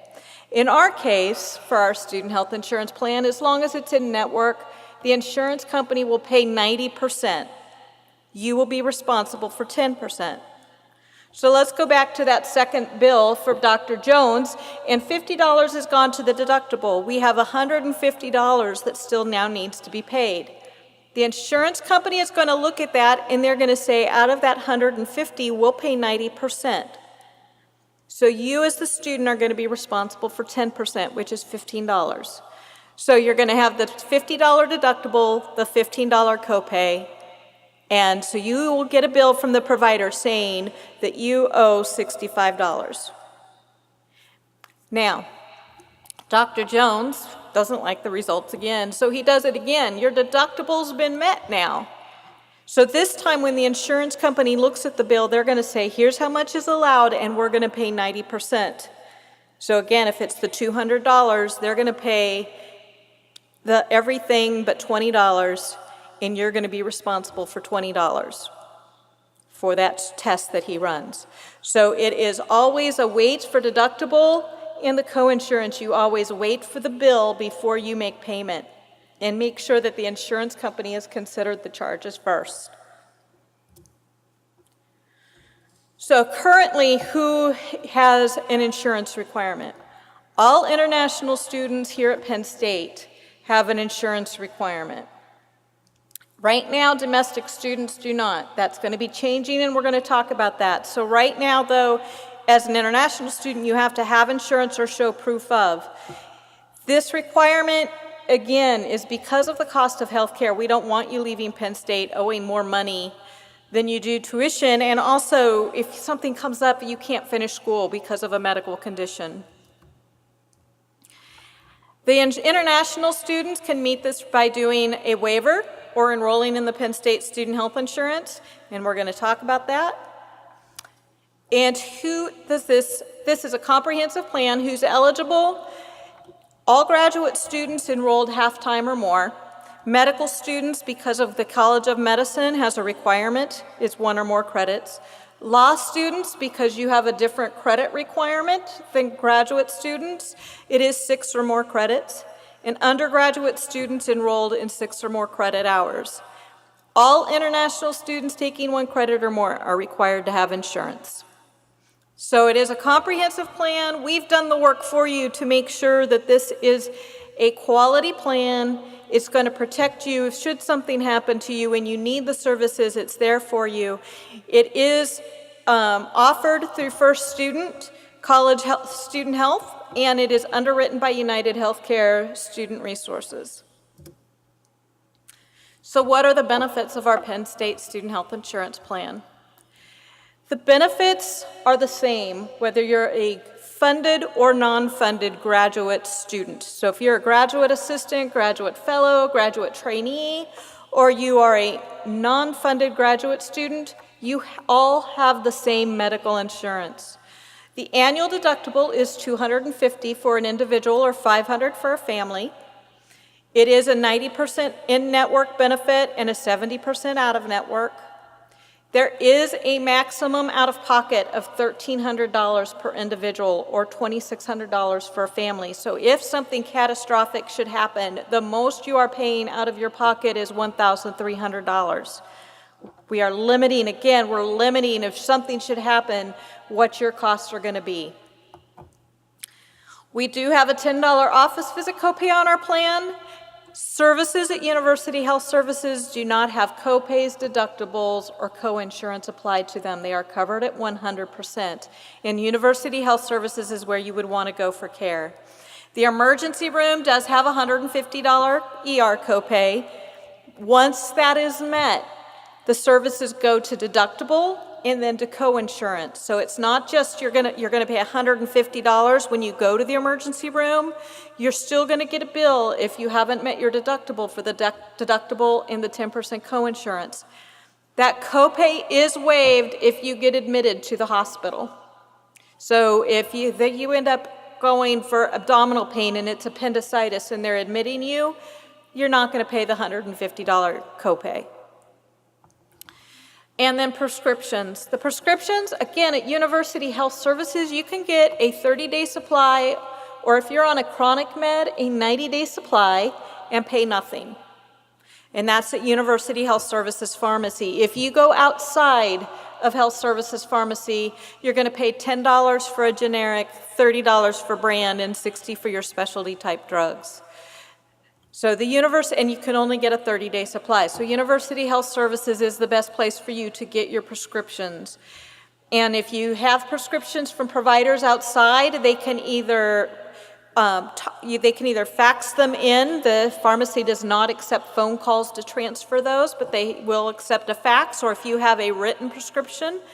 Or, as was mentioned earlier, get set up, if you have a chronic condition especially, get set up with one of the clinicians at UHS. Let them know what your prescription is, bring it in with you, and they can work with you to get it set up through them so you can get it without having to go back to your provider every time you need to get a refill. If you should be traveling and find a pharmacy that is not part of the network, and I do say if because I have not heard of any students having issues with this, you would pay 50% of the cost of the drug. So that is for out of network, but again, most pharmacies, at least here in State College and University Health Services, obviously limits that need to worry about having to that being with an out of network pharmacy. So as mentioned, University Health Services, 100% coverage. The only thing that is not covered is if you are trying to get a driver's license physical or doing something for what we call an administrative reason, like you're trying to get a job and they want you to do a physical for that job and they're giving you the paper form to do it. Otherwise, you're going for a physical just because you haven't had a physical and you want to get one done. You're having female issues, you want to get them checked out. You're having a respiratory infection and you want to get that checked out. You can be seen at University Health Services. You can have lab work and x-rays done there and have zero deductible copays, co-insurance. It's 100% covered. And again, as we mentioned, the pharmacy is down there and available. If you need to be seen outside of University Health Services, that does require a referral under the Penn State SHIP. The reason why is because we are kind of the gatekeepers and trying to help keep the costs to you, the students, down. With that being said, you want to go get chiropractic treatment, you still need to get a referral from the health service before you do it. You need to have physical therapy. You need to have a referral if you're going to have physical therapy outside of the University Health Services, because we can provide that service to you as well. If you are at the emergency room and they tell you you need to go see a specialist, and that specialist is like an orthopedic or something else, and they help you make the appointment right there in the emergency room, you need to make sure you follow up with University Health Services to get a referral to go see that specialist. If you go outside the health center, other than the emergency room and maternity care and those types of things, and you do not have the referral, you're going to end up paying 100% of the cost of that visit. So we want to protect you from that. And the referrals have to be renewed every school year, every academic year. So if you get a referral this fall for care outside of the health center, you'll need to make sure that referral, and we work with the students regularly to make sure those referrals get updated for the next academic year. So if you're needing services, you can get them. Some additional benefits. United Healthcare Global Emergency Services. How many of you came here planning to die or get seriously ill? Okay, come on, really? So smart, Alex. I know none of us do, right? I mean, but stuff happens unexpectedly. We've had students who've ended up in the hospital with appendectomies. We've had students in car accidents. We've had all sorts of different situations. Life happens. For our international students, this benefit is extremely important. For our domestic students, if you are more than 100 miles away from campus, this becomes important to you. Medical evacuation is if you get sick and you either need to go back to, for international students, back to your home country, or you're here alone and you have a parent or guardian that wants to come be with you. United Healthcare Global, depending on the situation, they will look at each situation individually. They will make the arrangements and pay for somebody to come over to be with you. Or if you need to go back home, they will make the arrangements, and if they need to, they'll have a nurse or somebody travel with you to get you back home to your home country for international students. Repatriation is if you died while you were here. So it's if your repatriation is your mortal remains. It sounds so morbid. So that is, if something happens to you and you pass away while you're here, they will take care of all the paperwork, they will take care of making the arrangements, and they will get your remains back home. That being said, as it says here, it's a service, it's not insurance. So share this with family members early, not later. Again, I know none of us plan on having anything happen, and I know the health center can give you all sorts of anecdotal stories about, yeah, that person didn't plan on this situation or that. So make sure your family is aware of this benefit. There is information on the First Student website regarding that, but the last thing we want is for your family to be out money for services that could have been provided and helped them and helped you. Now, let's get off the morbid topic. Healthiest you. How many of you have ever used telemedicine? Phone doctors. A few of you. The healthiest you is kind of like a telemedicine doctor. It's a doctor you call on the phone. So say you are not here on campus and you need to talk to somebody about something going on, or you're traveling. You can call the phone number on your card, and you can, as with the Penn State Student Health Insurance Plan, talk to a doctor and work through what your condition is, what your symptoms are, and they can advise you, as well as if they need to do something with you, direct you to take a prescription or something else, they can actually work with you to get the prescription, is my understanding. So you have that benefit to you, and as a Penn State student on the Student Health Insurance Plan, it costs you no additional money. It is a free service for you. On the other option for you is, you heard Kate talk about CAPS and the services they offer. There is a BetterHelp, which is like the Healthiest You, so it's like telemedicine, except it's a mental health provider. So if you can't get to CAPS, you're away from campus, you're having some problems and you want to talk to somebody, you can call that number as well. And as a Penn State student on the Student Health Insurance Plan, that is a service that is available to you. It is not meant to replace seeing a mental health counselor. But if you're needing something, at least it's a service, something that's there till you can get to where you need to be to get the services you need. Flyers about all of these services are online on the firststudent.com website, as well as the certificates and flyers about all of the insurance plans and for the different individual levels of where you are with the graduate school. So now let's get down to the dirty, right?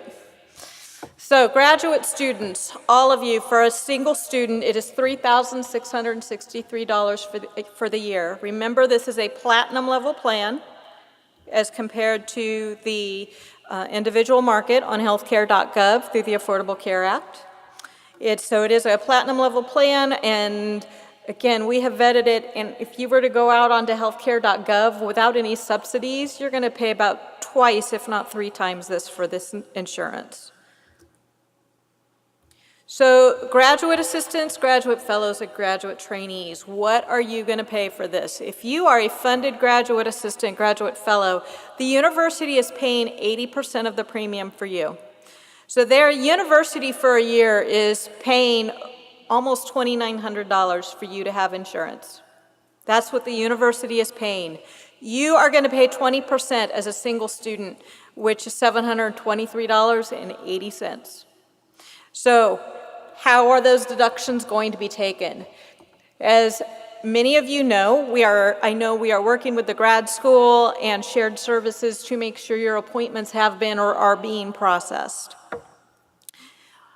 Deductions do not start until September, and for the fall will run September through December.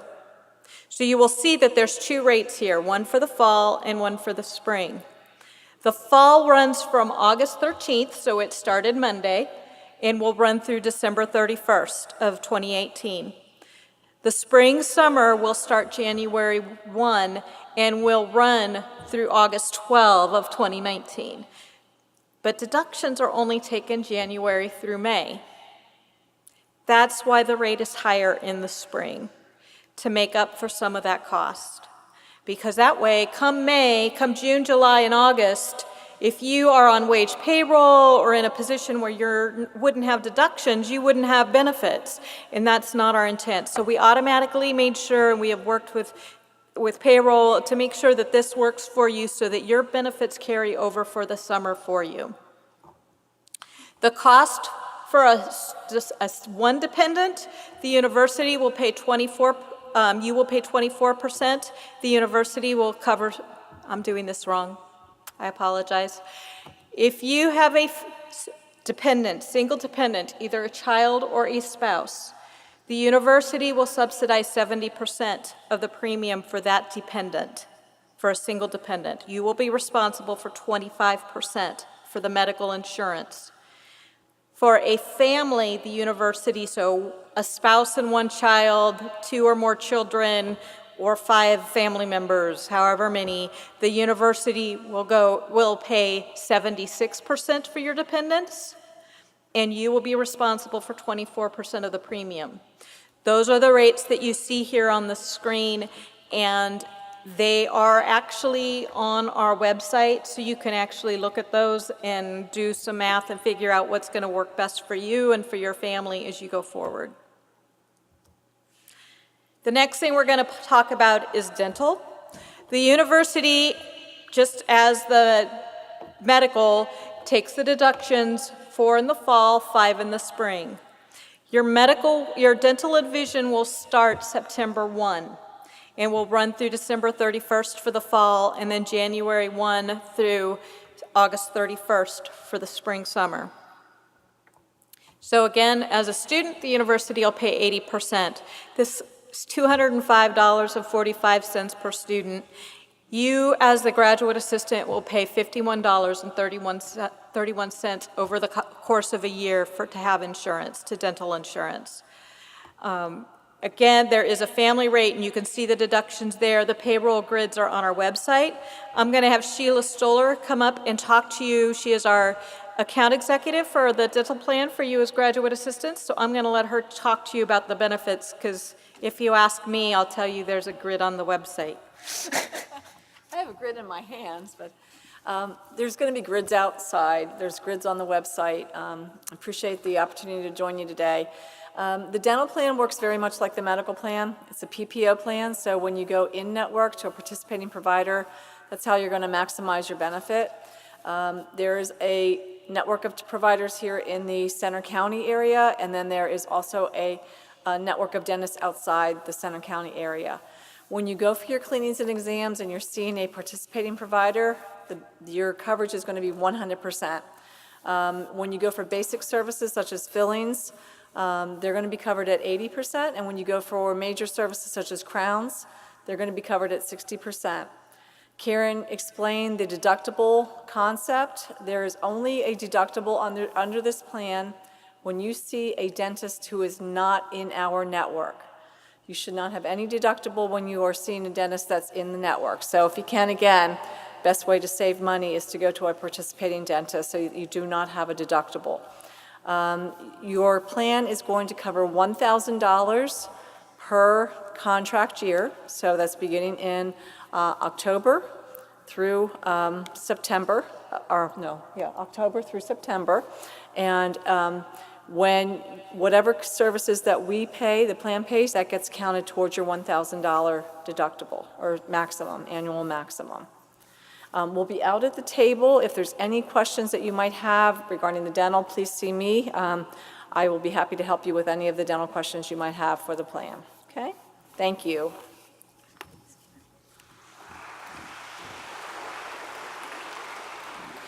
And she meant September through August, but I wasn't going to correct her.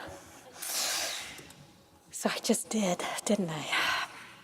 So vision, again, as we talked about the dental, it's going to be September 1st through August 31st of next year, and the deductions will be just starting in September. So if you don't see deductions taken in an August paycheck, do not panic. All is good. And we'll talk about Workday here in a little bit. Your benefits, which I know Kurt is going to talk about, are better than the faculty staff benefits for vision, just going to be straight up. You all get lenses every year and exams every year, and we as staff only get the frames every 2 years. So you've got a really good benefit, and so for just over $1 a month, all right, I know most of you go to Starbucks. If not, you will. The Starbucks in the hub for your coffee fix, you pay a whole lot more than that $1 a month to have vision benefits. And another thing to keep in mind is that as you look at this benefit for your lenses, if you work in a lab and you need to get lenses for the lab, those special lenses for the lab are part of your eyeglass lenses benefit. So I'm going to hand this over to Kurt from Highmark Blue Shield Davis Vision to talk about the rest of your benefits. Good afternoon. I'm not sure what else I can tell you, but like the medical and the dental benefits, if you work within the network, you're going to have the best choices and options available to you and any dependents that you have. The network, the benefits are through Highmark Blue Shield, the vision benefits. They're administered by Davis Vision, and they have the network. If you want to find a network provider, you would go to highmarkblueshield.com, click on Find a Provider, and look for a vision provider. There are various providers available to you. As Karen said, you have a very nice benefit in that you can get glasses with frames and lenses every 12 months. You can also get contact lenses in lieu of glasses every 12 months and an exam every 12 months. So a nice benefit that's available to you. You can pick from various frames. If you go to a provider that has our frame collection, you actually will pay small co-pays towards those, and the rest of the frames are covered at 100% after the co-pay. If you choose not to get from those collections or go to a provider that doesn't have it, you get an allowance of $60 at most places. If you would choose to go to VisionWorks, you actually get an enhanced benefit of $110. So there is a VisionWorks here in State College. I think it's on Colonnade Way. So that's available to you as well. She touched on the benefit of finding safety glasses in lieu of regular glasses. If you have any questions, again, we'll be out at the table in the reception area. Thank you.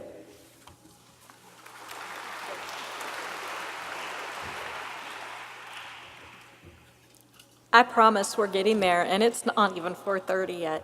So let's talk about how to enroll in the student insurance, and as for those of you who are graduate, assistant graduate fellow, or how to waive. The first thing we're going to talk about is how to enroll.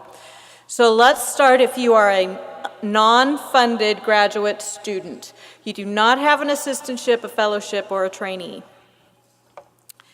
Once you register for classes, you will go into Lion Path and you will see that there is a My Information, or under the quick links, it'll say health insurance. You can click on either My Information or the health insurance, and it'll take you straight to the page. But if you click on the My Information, a right-hand menu is going to come up, and that menu is going to have the health insurance option there. You'll click on that, and it's going to take you a page, which we're going to show you, that's going to give you, it's going to tell you if you're required or eligible. It's going to tell you if, it's going to give you the option if you are required to waive or purchase the insurance. It is a single sign-on, so once you do it, we have been providing your information, registered students, to the insurance company. So your information is going directly to the insurance company. It is already in their system, so when you do that, click on the enroll or waive, you're going to go straight to their system and be able to either purchase the insurance. You will have to pay. If you're purchasing, you will pay the insurance company. If you are waiving, you will do the waiver and get a message back that it's been approved or it's pending or it's been denied, and it'll get reviewed that way. Again, domestic students, if U.S. citizens, permanent residents, if you do the waiver, you will either get an approved or pending.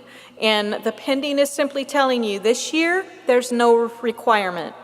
Next year you may want to look at the insurance you have because it may not meet the requirement that the university is putting forth. Graduate assistants, graduate fellows. You are automatically being enrolled in medical, dental, and vision in Workday, which is the payroll system. Hopefully you've already been through doing some of your onboarding, getting your background checks done, and hopefully most of that is done for you already. You will not show up in Workday until that background check is done and some other processes.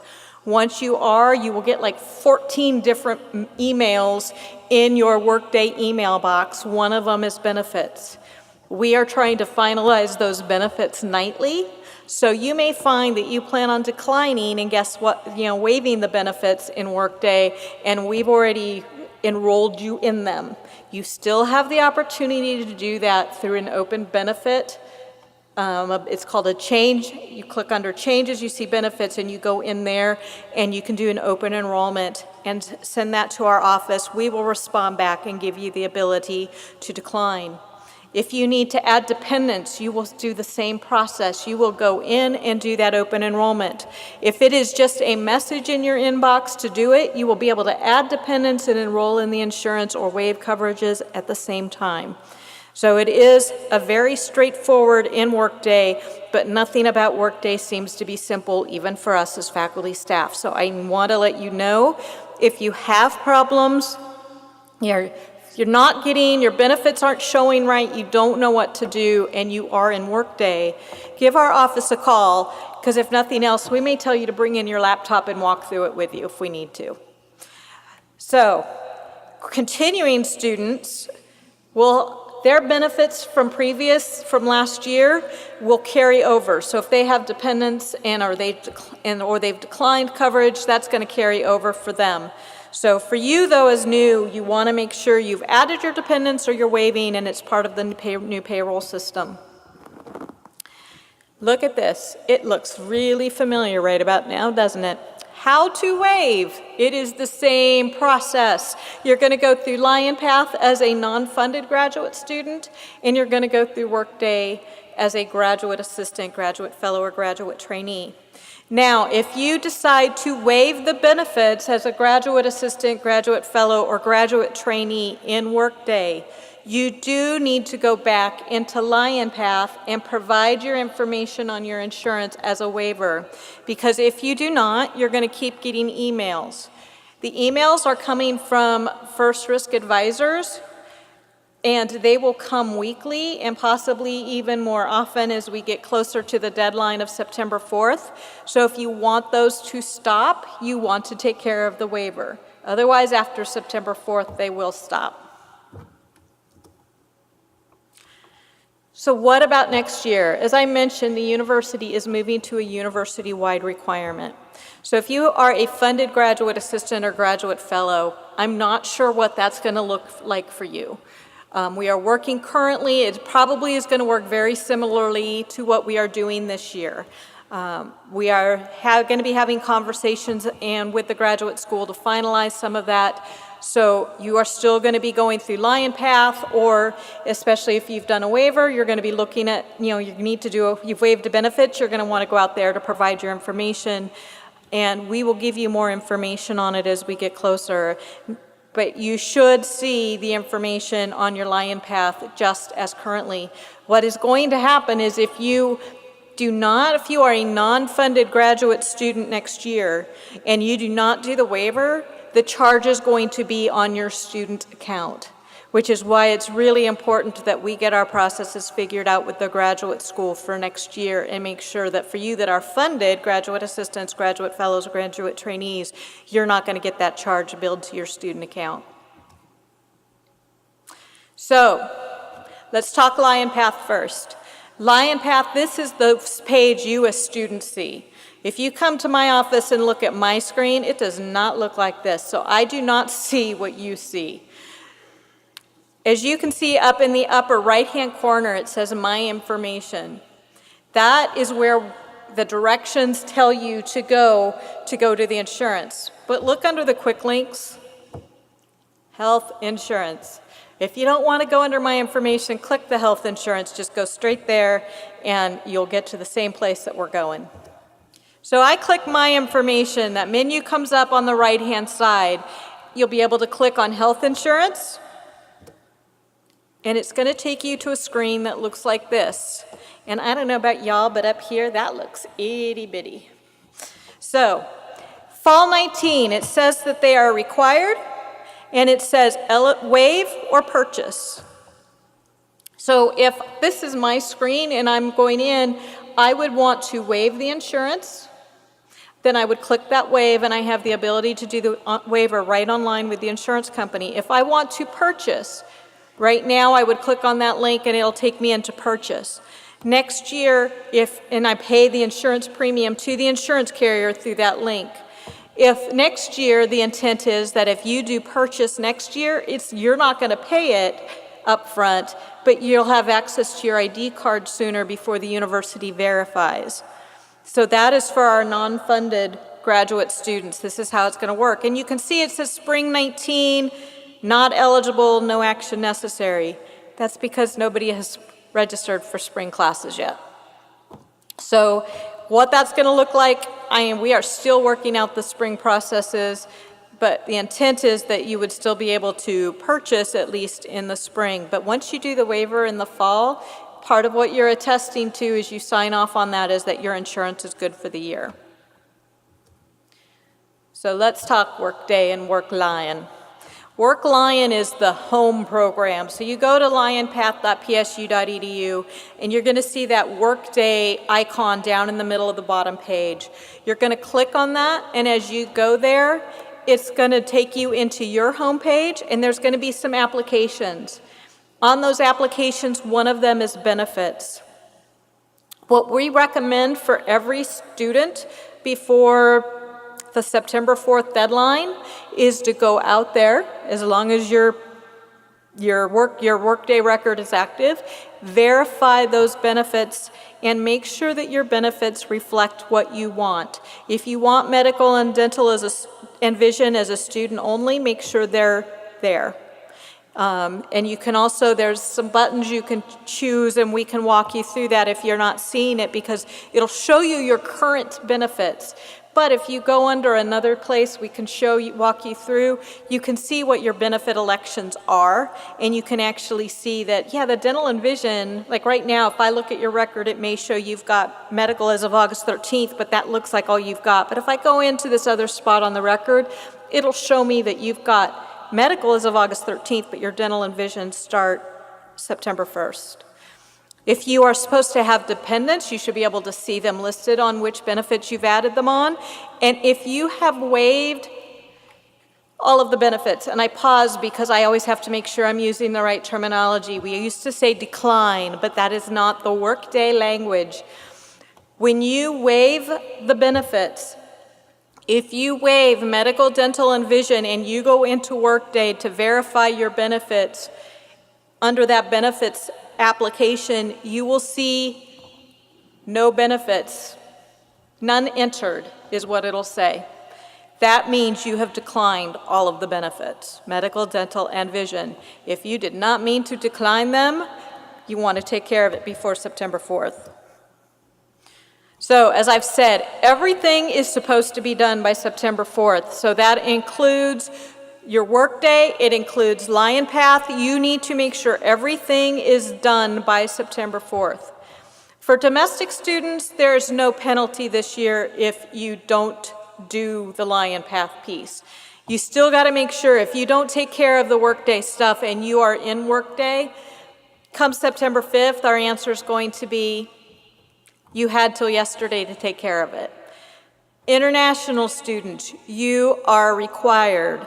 If you come to us on September 5th, we will make you take care of the requirement, whether it's waiving or purchasing. We will also charge you a $50 late fee, and until everything is taken care of, a hold will be put on your account.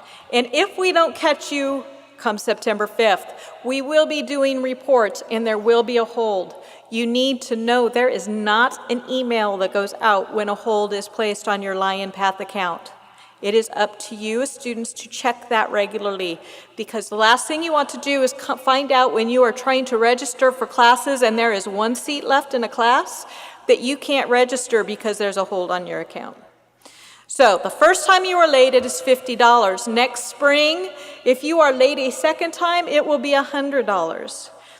So you will need to then go back. That $100 is on top of and separate from the premium for the insurance and taking care of the waiver. And it is not our intent to leave students without spouses or children being covered. So if something happens and there's a problem, we will be willing to hear it and listen to it. But if you know there's a problem, talk to us ahead of time and let us help you so that it's not after the deadline that we're trying to resolve things. If you have questions or need help, contact our office. As I said at the beginning, we are here to help you. We're here to answer your questions. It may not always feel like it, especially with international students and the waiver and the insurance requirements. Sometimes we feel like we're the bad guys. But it is a requirement to protect you, the students, and we are here to help, so do not hesitate. You can email us if you don't have time to come see us. Email us at 2 o'clock in the morning. We try to respond to those. Right now, it's about 5 to 7 business days, but during the slower times, once we get past enrollment and things quiet down, it's typically within 24 to 48 hours we respond to emails. We do have the phone, and you can come in and see us in person. So do not hesitate if you have questions to come talk to us. And as mentioned earlier, University Health Services has a Twitter account, just like CAPS does. We have a Facebook account, and we have an Instagram. So feel free to check those out and make it a resource for you. We are going to be at the social here. We have a table and we've got information regarding the medical, dental, and vision available for you, as well as our immunizations folks from Health Information Management. There's going to be a staff member there, and we'll have somebody coming to help out and answer questions about University Health Services and any questions you may have about that. Welcome to Penn State. I go through a lot of information, and I feel like I do it really fast, though you all sitting there may go, that was the longest presentation. Thank goodness we're done, and I get that too. So welcome to Penn State. We do wish you a healthy and prosperous time while you are here, and I'm going to turn it back over.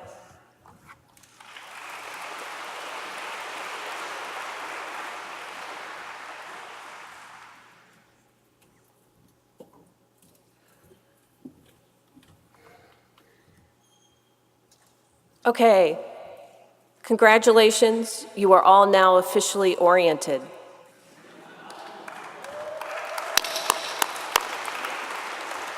Okay, I know the health insurance part is confusing, it's frustrating. Don't blow it off. You will not succeed as a graduate student without your health. Your health comes first. Take care of yourselves. Okay, that's Mom and me, it's done. So next steps. We have a survey for you to fill out. Please do it. Give us feedback on our orientation for you all today. The link will also be emailed to you at some point, but feel free to go on your phones and do it tonight, or on your computer or some other device that connects to the internet. Have fun, enjoy your time at Penn State. Thanks for coming.